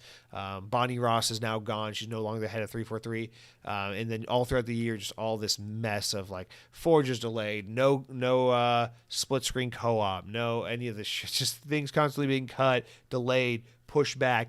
8-month season 2, all this kind of stuff, and it's been really, really rough for Halo Infinite, and that just continued to be a really unfortunate and rough story for a game that should have just been a massive slam dunk success as it was at launch, how it should have been able to sustain that success, but ultimately really, really fucking sucked at sustaining that success. And unfortunately now it's paid the price, because Halo Infinite, while sure it's a popular multiplayer game and it's doing fine, is not ever going to get back to where it was unless that Battle Royale mode comes out and it Apex Legends the fuck out of Halo. I don't think there's any way, the way Apex Legends just we went from Respawn being like, here's Titanfall, and everyone's like, this is great, but no one's going to play it. And like, here's Titanfall 2. It's like, this is even better, but still people are not going to play it. And be like, well, fuck. Here's a battle royale set in the Titanfall universe, and all of a sudden it's like, boom, biggest game ever. So maybe, who knows, maybe that happens. Maybe Halo Infinite puts a battle royale in it, and it just becomes the biggest thing ever. But at least for now, Halo Infinite is permanently damaged, which is unfortunate, because as we were just talking about a little bit ago, the game is so goddamn good now. But it's permanently damaged because they fucked it up. They mismanaged it, and they fucked everything up. So Microsoft really needs to take the L on that. All right, our definitive number 2 story, which I actually said could probably interchange with 3, depending on how you want to look at it, is, and I only say that because this is going to be a huge deal for now, but later down the road, in retrospect, it might not matter as much. But anyway, Starfield and Redfall got delayed out of 2022 and into 2023, so that was a huge blow. A large part of why we spent all of 2022 saying, it's a rough year for gaming, is because we didn't have Starfield and Redfall. They got delayed, and ultimately Xbox had basically nothing to talk about this year. They had Pentiment, which is this indie darling side project thing from Obsidian. It's funny to call it indie because it's not technically indie. Grounded released in its 1.0 build, even though it had been out for a long time, in its beta build, quote unquote. And then, As Dusk was like a second party game that came into Game Pass. That was pretty cool, but like we didn't have any big heavy hitter. There was no Halo Gears of War kind of game that came out this year at all. And the thing everyone was looking to was Starfield. That was the whole thing, is Bethesda's going to save the day. What great timing for them to acquire Bethesda, because now Starfield and Redfall are going to swoop in and give Xbox those much needed exclusive first party titles this fall season, and it didn't happen. And so, I'm sure these games will be out in 2023, and I can't wait to play them. But man, that really gunked up the story for Xbox in 2022 with those games just not being present. Man, hopefully, we hope 2023 is going to be a much better year. Obviously, it already looks like a much better year in general for gaming, but still for Xbox, outside of Starfield and Redfall, what do we got to look forward to? I don't really know. And I'll say it again. I'm very excited for Starfield. I'm very, very excited for Redfall. I think Redfall looks phenomenal. But at the end of the day, these are games that were well into development by the time Microsoft bought Bethesda. So these are not stem to stern Microsoft titles. These are Bethesda games made by Bethesda teams that Microsoft purchased in the middle of development. And so they're really more of Bethesda games that would have been on all platforms regardless anyway than they are Microsoft first-party console exclusives. And so that's why I always look to the coalitions of the world or things like that, where I'm just like, where are these new games? Where's Fable? Where's Perfect Dark? Guys, come on, where are the first-party games? Hopefully we get our answer soon. Just Gordon talking about that early 2023. Maybe we're getting some kind of showcase. But damn, this story hurt Xbox a lot this year. And hopefully 2023 will be a much better one for them. But we got to see those games, man. We got to see those games. All right, and our number 1 story, and it's a little anticlimactic because I think you already know damn well what we're going to say, but the number 1 story, the biggest story in Xbox news, without a doubt, for the year of 2022.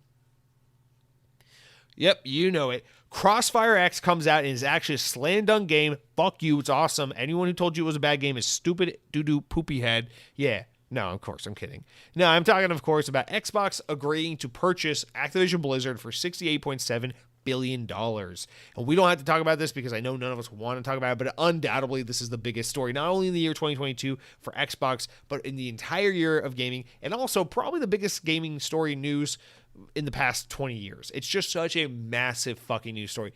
This is such a big story that these are the next closest stories throughout gaming history that I can think of that are on even remotely a similar-esque magnitude. Sega gets out of the console business altogether and becomes a third-party publisher. That's one. Nintendo betrays Sony and ends up announcing, what was it, the Nintendo, what was that CD device that they did with, I think it was Philips, and then Sony gets betrayed and then goes on to make the PlayStation to get back at Nintendo and ends up becoming the biggest player in the home console market.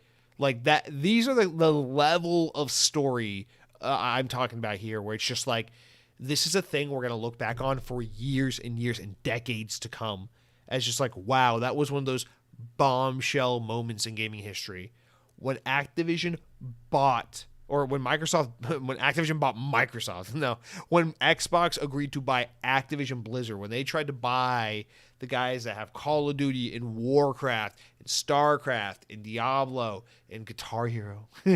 But you know what I mean? All like fucking Call of Duty. And that's going to forever go down as just one of those everyone's going to know it. Everyone's going to know there's going to be so many YouTube retrospectives and video essays. It's going to be one of those stories that everyone knows. It's going to be like the famous E3 where, was it CES? I don't remember, where Sony got up on stage following Sega's botched Sega Saturn presentation, and then Sony got up on stage that year and just said $299 and walked off in reference to the PlayStation 1, and that was an iconic moment in gaming. Or like when the PS4 and Xbox One were coming out, and Sony completely dunked on Xbox and made them look like shit and sent the Xbox One into a generation spiral where they never really truly recovered. This is just one of those stories. Everyone's going to know the story forever and ever and ever. It's going to be something we always talk about and remember the time Xbox bought the Call of Duty guys. It's crazy. It's just fucking crazy, but we won't dwell on it any longer than that because I know none of us give a shit. We've talked about that story ad nauseum. I think we all know it's the biggest story because we've talked about it for probably 51 out of 52 episodes this year, especially considering that news broke so early in the year that we got to basically talk about it for every inch of 2022. But guys, I thought it was pretty fun to kind of go down and talk about those stories. Let me know if you think there was a story that was maybe pretty important that we didn't put on the list, and some of this ordering that maybe you don't agree with, or any thoughts or ideas you have. I'd appreciate that in the comments. But guys, next up, before we round out the podcast with our small, not important enough stories, as well as our comments, I did want to talk about, just kind of real quick, maybe like 10 minutes or less, this notion that people like myself perpetuated, but no doubt was felt by a lot of people, which was this idea that 2022 is a bad year for gaming. And as we round out the year, and I've seen a lot of other podcasts and YouTube channels and influencers and pundits and people and on social media and whatnot with the similar kind of softening and turning of opinion, where it's just like, was 2022 a bad year after all? And I think it's pretty obvious to say that 2022 was a pretty solid year for gaming that just ended up being terribly spread out. We had a really strong start to the year with the first 2 months, and then it was just really shitty and dry up until like October. And then the past like 2 months, month and a half have just been crazy balls to the walls, loaded with great games. And so it's been like a rough year in terms of how the games came out, the pacing, the clip at which we got these games. But no doubt, I think personally that 2022 was a great year for gaming. In fact, I have such a long backlog. Plus, there's so many live service type games or multiplayer games that I love playing time and time again, that 2022 is actually a really beneficial year for me because it allowed me to feel like I was keeping up with new releases as they came out, while also finally having time to dig a little into my backlog or play or play some more of those games that I generally feel guilty playing because I should be playing the new game, but the new game's not out, so I don't have to feel bad about it. And so 2022 was actually a really great year, at least for me personally, in that respect. And I feel like a lot of you probably do agree to some way as well. 2022 was also a great year for Game Pass because with the lack of massive AAA games, it kind of became a year to shine for these indie games, these smaller games that came into Game Pass that maybe otherwise wouldn't have given a try, but ultimately ended up discovering and falling in love with them. I'm talking about games like Tunic or Nobody Saves the World, where these games really were able to shine because there just wasn't that much going on outside of the rare Elden Ring type game here or there. And so I don't know. Here's a list of what I wrote down as the games of 2022 that I think were pretty notable. A lot of these are games I personally like a lot and I played, or games that's like you just can't ignore, like no doubt. Like I didn't play Elden Ring. I don't care about Elden Ring. I still don't give a shit about Elden Ring. Of course, it won Game of the Year. I know people love it. I just still don't care about this game. But there's no way I'm going to, I can't deny the fact that Elden Ring is a very important game. Not just for 2022, but just in general. Elden Ring is a very important game. And so I just want to go down a list. This is a list of games I really enjoyed that I played in 2022, as well as games that are really notable as a whole in the games industry.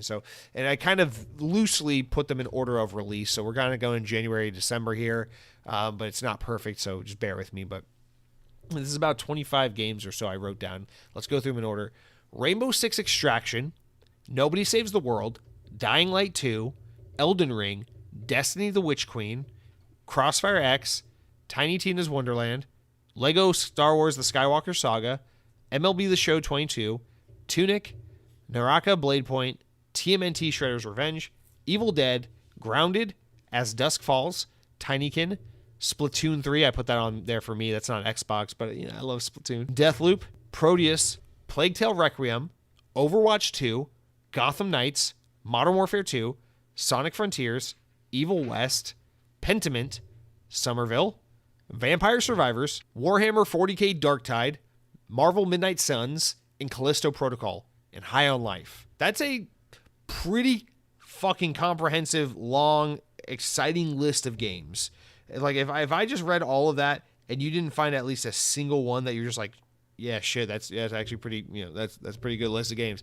Or like, oh, I like that game, or that game was pretty damn good. I forgot about that one. Like, damn, like, then maybe you just hate gaming. But there's just so much on there, and I can't help but think, wow, I'm such a little bitch for sitting here and constantly being like, but this is just, I don't know, it's just a phenomenal lineup we have here of games. Like, looking at the list, it's like, spoiler alert, we'll get into some of these next year when we talk about favorite games of 2022, but I look at this list, I'm like, Nobody Saves the World. I adore that game, Destiny the Witch Queen, really fun expansion. Crossfire X, I adore that game. Evil Dead, surprisingly way better than I thought it would be. As Dusk Falls, I had a really great weekend playing that. Tinykin, I adore that game. That was such a cool, like, evolution and modern interpretation of, like, a 3D platformer with some, like, mechanics of Pikmin. It was just such a great game. Modern Warfare 2, one of the better Call of Duty games we've had in a long-ass time. Evil West, what a great modern interpretation of a great genre of game from the Xbox 360 era that we completely lost, that it's just so nice to have that back. Vampire Survivors, what a weird game that just bit everyone, no pun intended, and got seemingly everyone super addicted to this really unique, really fun, simple arcade score chasing type game. Callisto Protocol, the return of Dead Space, basically. And of course, Sonic Frontiers, the best Sonic game since 2008's Sonic Unleashed, which is no doubt the best Sonic game of all time. Pretty damn great stuff we got here in 2022. In fact, I'd maybe go as far to say as 2022 was definitely a better year than 2021. In fact, I don't know. I'm thinking back loosely to 2021. I don't know what I really liked that much in 2021 other than Halo Infinite. Like, I don't think about new games compared to this year. Last year I had a lot more games on my list for best games I played of the year that weren't released in that year. This year I feel like my list is going to be predominantly 2022 games. So I don't know, man. The pacing no doubt sucks. January, February was like, okay. It was more like February, March. It was like, okay, we got some games, especially Elden Ring, Dying Light, Destiny. Like, that was like a lot at once. So pretty good. But then it just went so fucking dark. It just sucked for so long. And it, like, when a good game came out, it was like a good game, but not like, this is your next game. Something like Evil Dead, which is like, I had a great time playing that game, but that's, that wasn't like the game that was going to like define the year for me or anything. It was just like a fun game to put 10 hours into or something like that, So it stayed dry for a long time until we really got around to like, oh, okay, Gotham Knights and Modern Warfare 2, and maybe a little bit earlier with like Overwatch 2 and stuff like that. But for the most part, it was just a rough spring/summer, basically. You had a good winter, a good fall, but a really shitty spring/summer in 2022. And I don't know, man, I got to just adjust and correct myself and, just reevaluate what I've been saying all year, which is that, I've been saying 2022 was a shit year, and it just doesn't seem like I can get away with saying that because it's just not true. There's just way too much good shit that happened. It just can't be true. So I don't know, man. It's fun to kind of go back down memory lane, talk about the big stories, and just look at the year as a whole with all the games that released and kind of talk about it that way. And damn, 2022 was a successful year, man. And I'm grateful to have had it. I'm grateful for all you guys for listening to the show and supporting it over the past year. And I've enjoyed getting to share my analysis and my opinions and all that with you guys, and hear back from you guys and hear all the crazy fucking shit you guys say about God knows what, because I don't even understand half the comments we get, but I appreciate the fuck out of them. And so it's just, I don't know, it's been fun. It's been a great 2022, and I'm looking forward to a great 2023 with all you guys. But we're not completely done for the podcast this week, you guys. We do have the important enough news stories, important enough to make the podcast, but not important enough to warrant their own discussion. But before we do that real quick, Headhunting Halo wrote in and did say, Jesse, news break. So let's take a break in the news. He says, there's a new Mountain Dew flavor called Summer Freeze. Yes.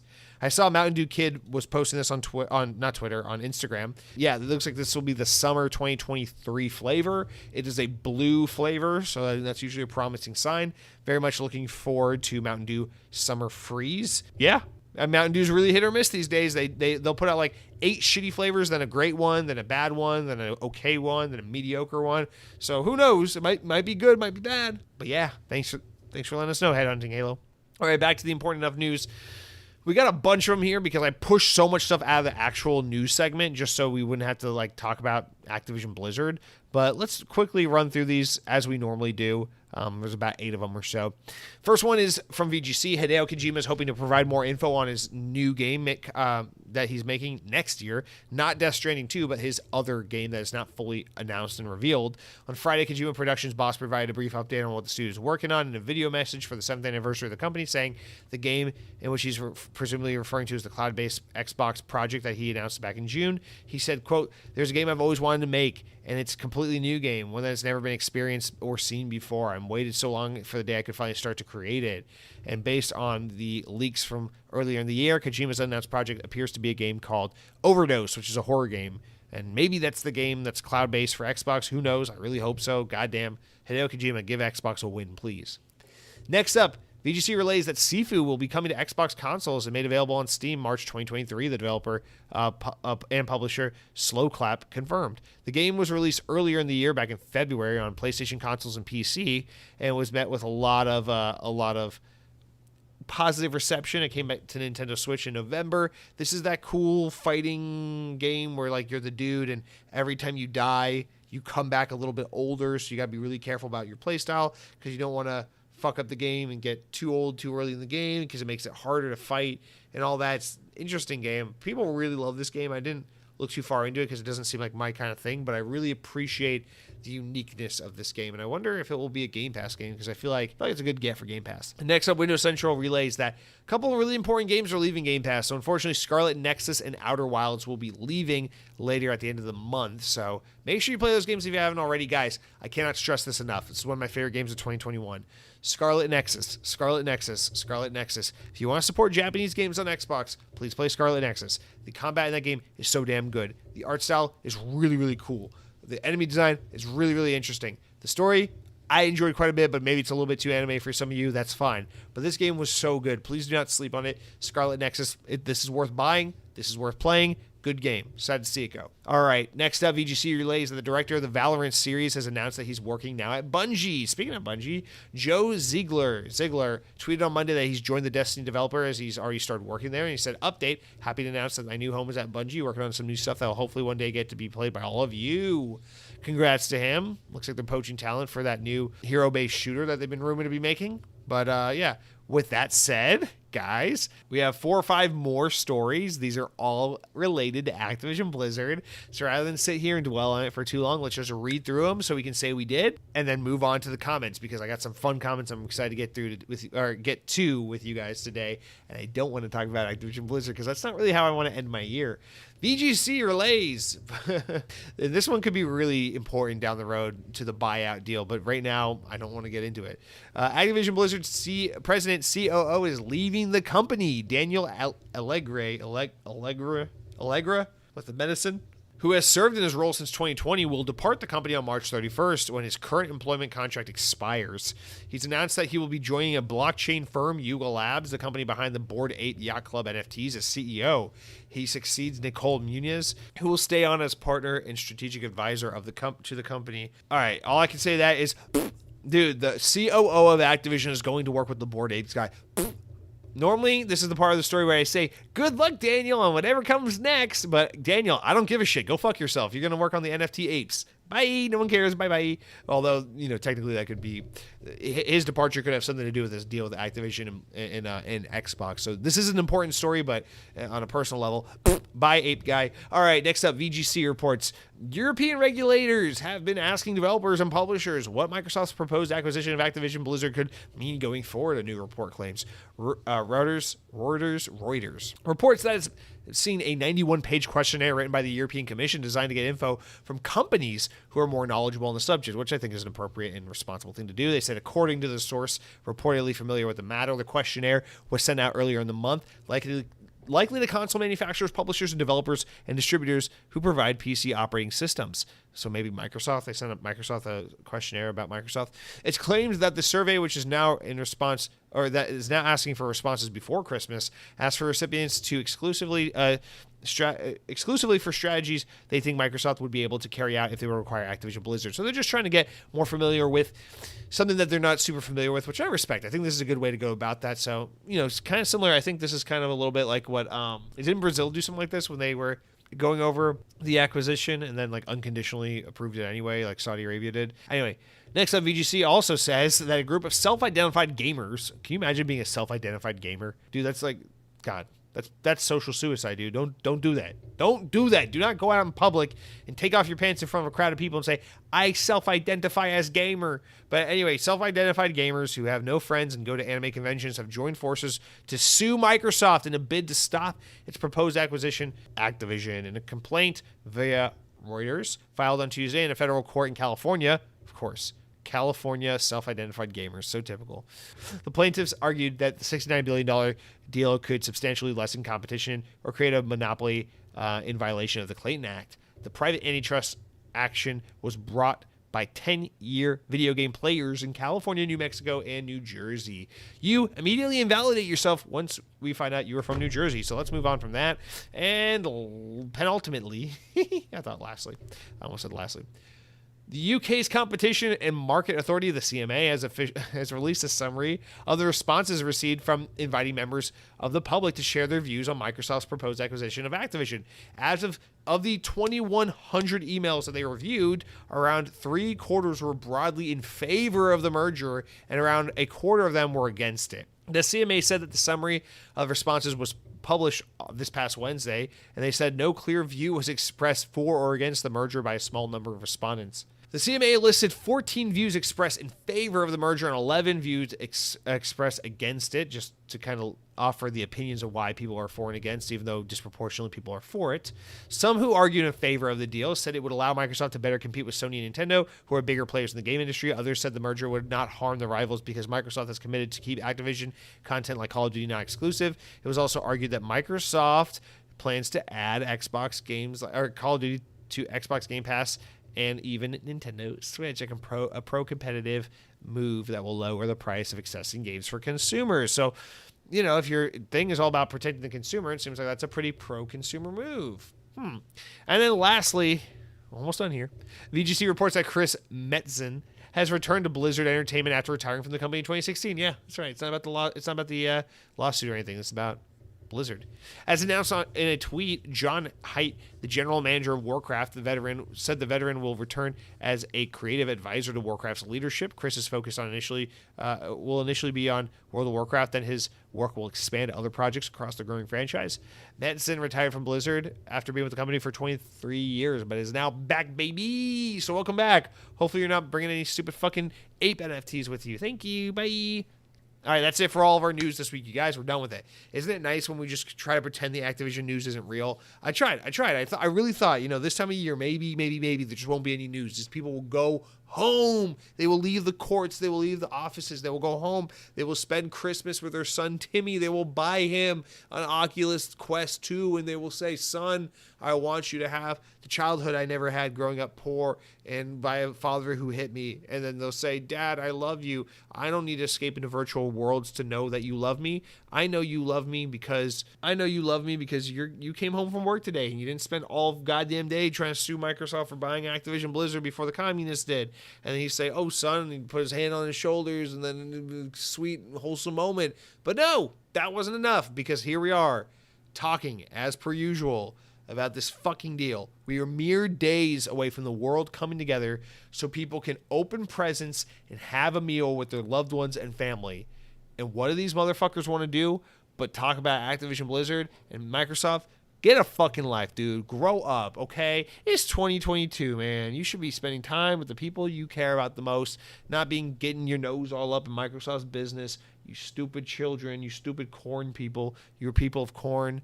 I don't know what that means, but it sounds insanely offensive, so I hope it's insensitive. I hope someone's offended. But anyway, we swept it under the rug. Can you imagine if next week I'm just like, I wanted to talk about my favorite games of 2022 with you guys, but instead we have to talk about Activision Blizzard because there's more news that broke on Christmas Eve and then on Christmas morning. Oh, and then PlayStation said this on the 8th day of Hanukkah. Isn't that so unfortunate? But anyway, that's it for all of our news this week, you guys. Let's round out the show with my favorite segment, the comments, the shout-outs from YouTube. You know how it goes. You head on over to youtube.com at the Xbox On Podcast or /Xbox On Podcast, whatever, and leave a comment on the latest episode. Now, as a reminder, as I said at the top of the show, for next week's podcast, the whole main segment is going to be about our favorite games we played in 2022. It can be a game that was released this year. It can be a game that was released 25 years ago. I don't give a shit. Just write in with your top 5 favorite games you played in the year 2022. Feel free to leave some details about why they're your favorite games, or just keep it simple and leave the list. Whatever you like. I'd love to read them next week on the show, and we can talk about them, make fun of people who have bad lists, encourage people who have good lists. I'm talking about you, Sonic fans, and generally just have a great time. And hey, hint, hint, there may be a special guest on the show as well. So, yeah, I'm really looking forward to that. So please leave those comments. But in the meantime, let's talk about the comments we got for this week's episode, which, first off, leading off, Mr. Good Boy 1978 wrote in and says, I think if the Activision deal does not go through, Xbox should take the money they would have spent on the acquisition and put a fraction of it to bring all the Call of Duty games to Game Pass for a few months, just to end all this with a bang. Sony would be pissed, but I know this probably cannot happen. It's a nice thought. No worries, though. The deal should go through. I, like all others, am sick of hearing about it, so sorry to bring it up, but love your podcast and keep up the good work. Good boy, thank you so much for writing in. And yes, you are a very good boy. And no, don't be sorry. It's fun to bring it up and talk about it in these kinds of ways, postulate and speculate about other kinds of fun alternatives and things that could happen. I don't know, man. That would be cool. I mean, it'd be cool for a lot of people. That give a lot of people access to a really popular game for a while. I just feel like the best thing they can do at this point. I mean, I don't know, man. They pay that $3 billion kill fee. I feel like they just take that money, go over to Embracer, and use a tiny one millionth of that fucking money and be like, Embracer, we're buying Crystal Dynamics from you. Fuck you. You don't know what to do with them. You can't handle them. We're buying them from you. Just go do that. That's what they should do. And then go buy Sega so you can have Sonic before the communists get him, because I know the communists are going to get Sonic. You know they want him. You know they do. In a separate comment, Good Boy also wrote in and said, have you ever ate at White Castle? If you have, do you like it? White Castle is one of my favorites.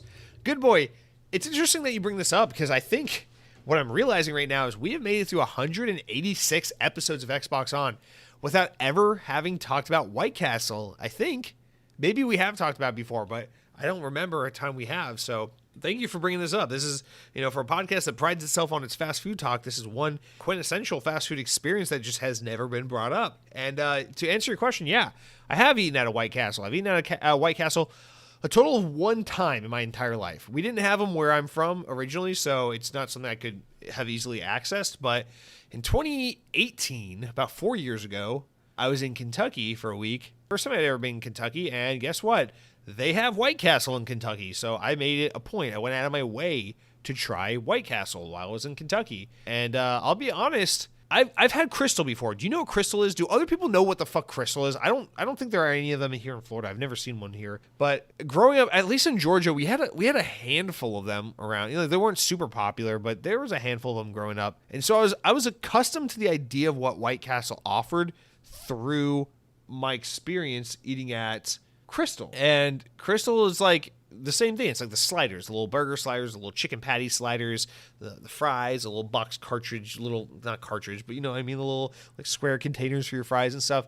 So I've had it, and I like Crystals. It's good. It's not phenomenal, but it's good. Like, it's kind of in that tier of like Wendy's, where it's like I never really seek it out, but I don't hate it really. Although I don't know, I give Wendy's a lot of shit. But I don't know, I kind of always assumed White Castle would just be like if you had Crystals, but better, because it's kind of like the more well-known brand of the two. It's iconic. The Harold and Kumar movie, of course. Doesn't the history go that White Castle was around before McDonald's? Technically, it's like the original fast food restaurant in a way. I don't know, but I had very high expectations for White Castle when I went, and maybe it's because I was in the middle of podunk nowhere, Kentucky, when I went. And that's no disrespect to Kentucky. Kentucky's a cool state. It's a beautiful state. I'm literally talking about where in Kentucky I was like no name Kentucky. It's not a slight to the actual state of Kentucky. It's just where I was in particular was pretty like nowhere. And goddamn, dude, that was a bad experience. I had a bad time at White Castle. Everything we tried was soggy, flavorless, disgusting. It was just not a good time. I did not enjoy White Castle one bit when I went there in Kentucky 4 years ago. However, they have since opened a massive White Castle pretty close to Disney World over here in Orlando. It opened like a year ago, I want to say, maybe a year or two ago. And I want to go, but I kind of forgot we had it. Because when it opened, it was such a big deal because there are no White Castles in the state of Florida. There's really no White Castles, I think, south of like the Carolinas or anything. I don't know. They're not around the southeast United States at all. So when they built one here in Florida, it was like a huge deal. It was all over the news and people were going fucking crazy. And honestly, I don't know how long, but it seemed like maybe for a year. It was like the kind of deal where there was just like a line wrapped around the building 3 times over to get to White Castle every single day. And so I was just immediately like, nope, not going there, never going there. I don't need to go there. I'm sure the dust has settled by now. I don't know. Orlando's a crazy place. It's kind of a fucking cesspool anywhere you go at every time of the year. So maybe it hasn't gotten better, but I do need to make it out there and give them another try because I do have a suspicion that maybe I just ate at a really bad location and that White Castle is actually better than I gave it credit for. So I don't know. I'll have to get back to you on that. That's actually a really great one. I'll have to add that to the list. You know, my plan for 2023 of doing the what I've been eating segment based on restaurants I previously written off that I'm giving a second chance to. So I need to put White Castle on the list along with Culver's and the like. I don't really know what else there is other than Chipotle, Culver's, and White Castle that I really disliked, but good one. Thank you, good boy, for writing in. That is a good one, and I will be sure to revisit that on a later episode. Now, next up, let's talk about TV recommendations. This is something that's I'm so far out of my element with, but Headhunting Halo writes in and says, first off, Merry Xmas. Have you played Rainbow Billy on Game Pass? It's pretty good. I have not even heard of that. What do you believe, chicken or what do you believe, chicken or egg? First, also grilled cheese burrito went up 65 cents at Taco Bell, so that's cool. I'm looking for the best TV I can get for my Xbox Series X. Any recommendations? Have a good week. Much love. Now, normally we read Headhunting Halo as like a send-off because his comments are both beautiful and also for me incomprehensible because I can't understand anything I'm ever reading. But Headhunting Halo, you asked a question here. It wasn't just cutesiness. You asked a question, so I got to put you a little higher up in the comments so we can address your question. And unfortunately, and I hate to do this to you, I do not have a good answer as to what kind of TV you should buy because this is something I'm not very qualified on. The only time I ever know anything about TV is when I'm in the market to buy a TV and then I try to learn some things and then I forget and I move on until it's 7 to 10 years later and time to buy a new TV. But I will say this, in anticipation for the Xbox Series X back in 2020, in the summer of 2020, I purchased my most recent TV, the TV I have right now, and it was a Samsung QN65 65-inch QLED 4K. I'm just reading the Amazon listing, sorry. It is a Samsung QLED 4K Q60 series, the 2019 variant, I guess.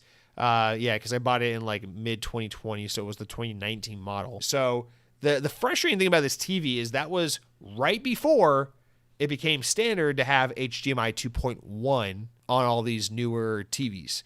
So what that means for me is that my TV does not support for my Xbox Series X to do 4K and 120 FPS at the same time. I can do 4K 60 or I can do 1440 and 120 FPS on my Xbox, but I cannot do 120 FPS and 4K at the same time because I don't have HDMI 2.0. Aside from that, which I didn't know about until like 5-6 months after I bought the TV and the Xbox Series X was already out and I already had it, I didn't know about it until that point. But aside from that one disappointing thing, I spent, I'm looking at my, I'm only telling you this because I literally pulled up my Amazon purchase history just to help you out with this. I bought this TV it says on July 26, 2020. It was 65 inches and I paid $667 for this thing. I'm looking it up right now on Amazon. I don't know why it's $1,200 now. I don't know if maybe they don't make this model anymore, so you're buying it offhand from someone else. I think that's what this is. I think they have a newer version of the TV, and maybe that's more expensive. But here's what I will say. I get stressed out with the whole, like, I like consumer tech a lot. I'm really into like phones and computers and laptops and stuff. TVs are kind of where I zone out a little bit for whatever reason. I want to get into this, but it doesn't hold my interest. I will say, from my experience and from my personal perspective and opinion, I know there are going to be people out there listening who are going to disagree, and that's fine.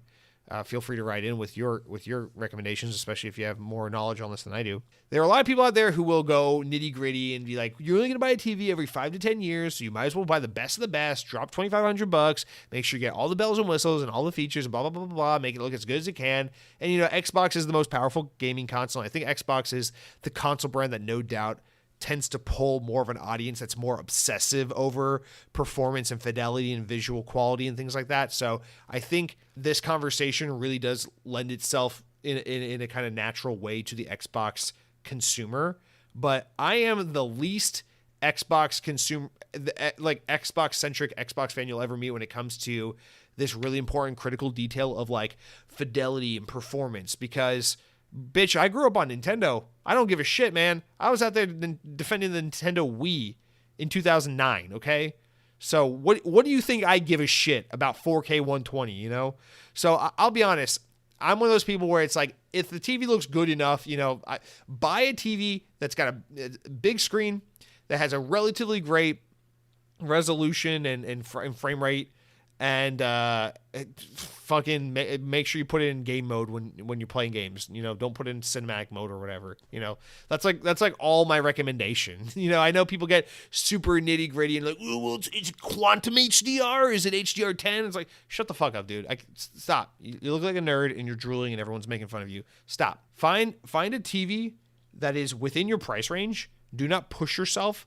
Get a relatively decent size one, because big TVs are fucking fun. I always had tiny TVs. I've always had like 32-inch TVs until this most recent one. So I've never had a TV. Like I literally more than doubled the size of my TV when I bought this thing. And having a big ass TV is fucking nice.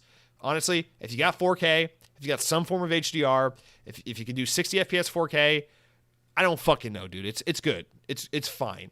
You're always gonna have snobs who are gonna try to make you feel like you bought a bad TV, or like, oh, you should get this one. And I know everyone points, like right now, I know, I think LG is the one that makes like what's widely considered the best TVs with their special, everyone's got like some trick with their LED technology. It's like, well, you don't individually light every pixel. You want to do special sections of pixel lighting. It's like, shut up, nerd. Just buy the TV that's in your price range. It's the size you're looking for. It has the basic features. I think you can go to a Best Buy or a Target, look at the TV aisle, and get a pretty decent understanding of what kind of TV you connect with and you're looking for.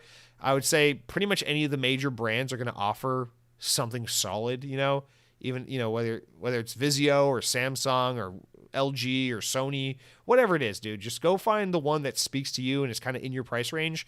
And I think you're going to probably more often than not take it home and go, wow, this is pretty damn good. I think TVs, the only other thing that is like TVs, to me, the only other like form of technology that I feel like has a similar kind of fan base to like TV snobs is like record snobs. People who are like, oh, no, I got to buy all my music on vinyl and listen to it on a record player. It's like, I'll be 100% honest, and I don't care if this means like I have trash taste or like I'm just not nuanced enough. I don't notice enough of like the benefit of overreacting about what the sound quality or the picture quality or which model you buy and which setting you put it on. To me, I'm just like, I don't know. The game looks good enough. The fucking, you plugged up your Xbox, 4K, 60 FPS, whatever. The game looks good. I'm really happy with it. So I know it's a lot. Hopefully that helps you somewhat. I just feel like people put too much stock and pressure on the whole TV buying process. I think the most important thing is to just find something that you're pretty satisfied with and that is within your price range, and don't stress out too much about the buzz terms like HDR12R. Oh, you got HDR12R, you're fucking idiot, dude. You should have got HDR7 Plus. Fucking idiot. Now you're going to have retina diffractions when your 4K hits a bit rate of 74 or lower. And I'm going to look at you, and I made up all those words and all those terms. I know most of that makes no sense, but I'm going to look at you. I'm going to say, you are a fucking nerd. But then I will look down on you if you buy a new cell phone and it doesn't have a 120 refresh rate. Because I see the way you bitches be scrolling on fucking TikTok and Twitter all day.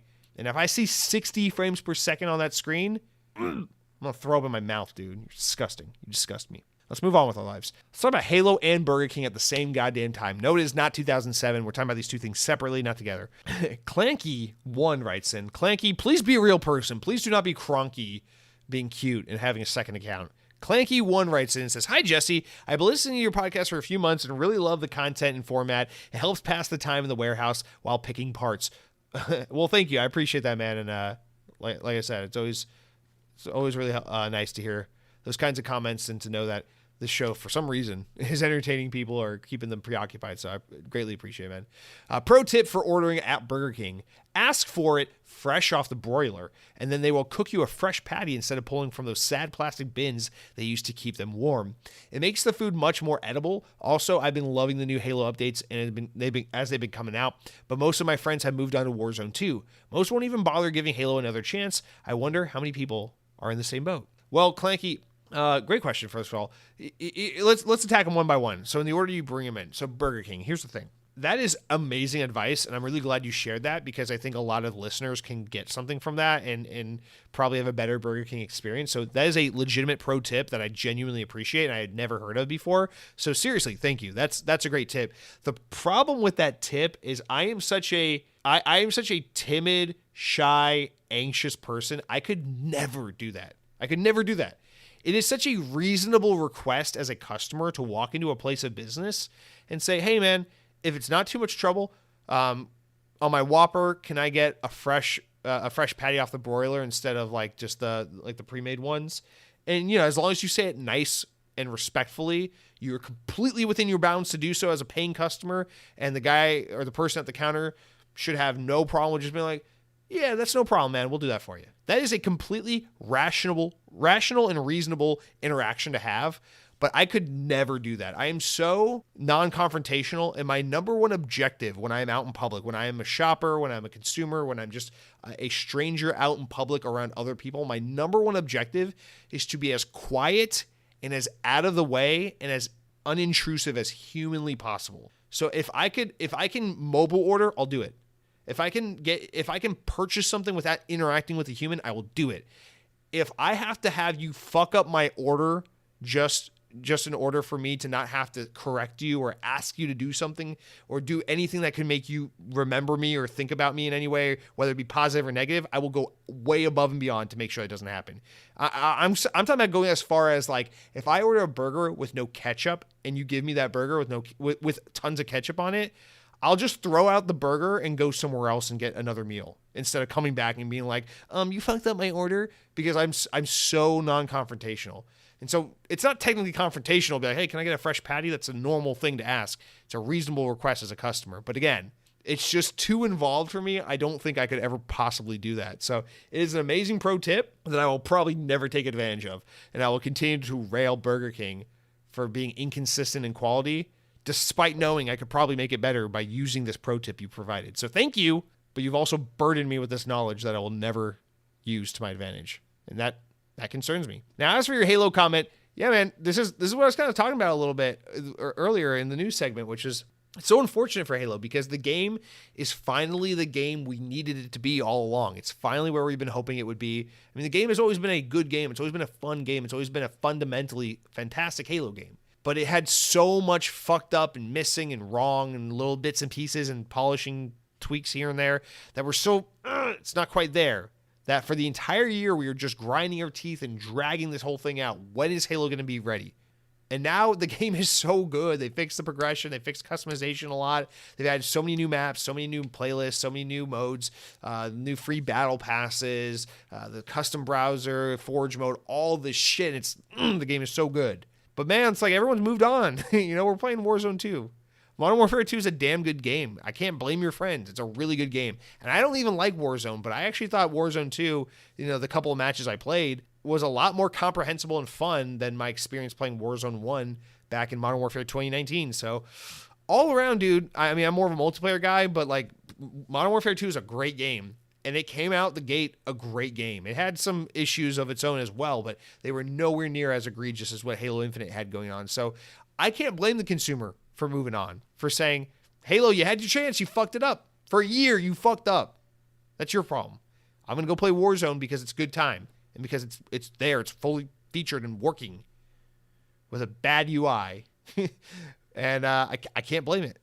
I can't blame anyone for having that perception. But hey, Clanky, if you ever want to play Halo Infinite with anyone, It's one of our most commonly streamed games over on twitch.tv/lightningmcstream. Usually on Monday nights around 8 p.m. Eastern time, we're streaming, and a lot of times it's Halo. So if you want to join in and play with us, you're welcome anytime. Now, I will say, streaming is on a little bit of a hiatus for the next couple of weeks as I work out some things, but we'll be back. So follow along, why don't you?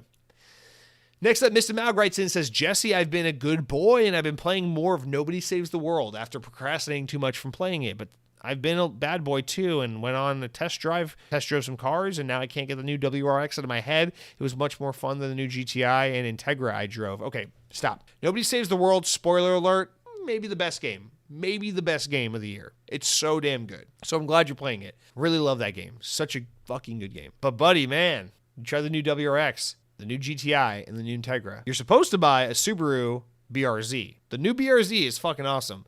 So why are you not buying the BRZ is my number one question. Number two, the new WRX does look good. I know people are giving a lot of shit for its design, but the more I see on that car, the more I like it. I don't like the design as much as the old design, but I do like the car. So I have no doubt that you loved it. And I'm sorry that you've been plagued by it, but man, I can't speak to the new GTI. I haven't followed along with that at all, but do not get that new Integra.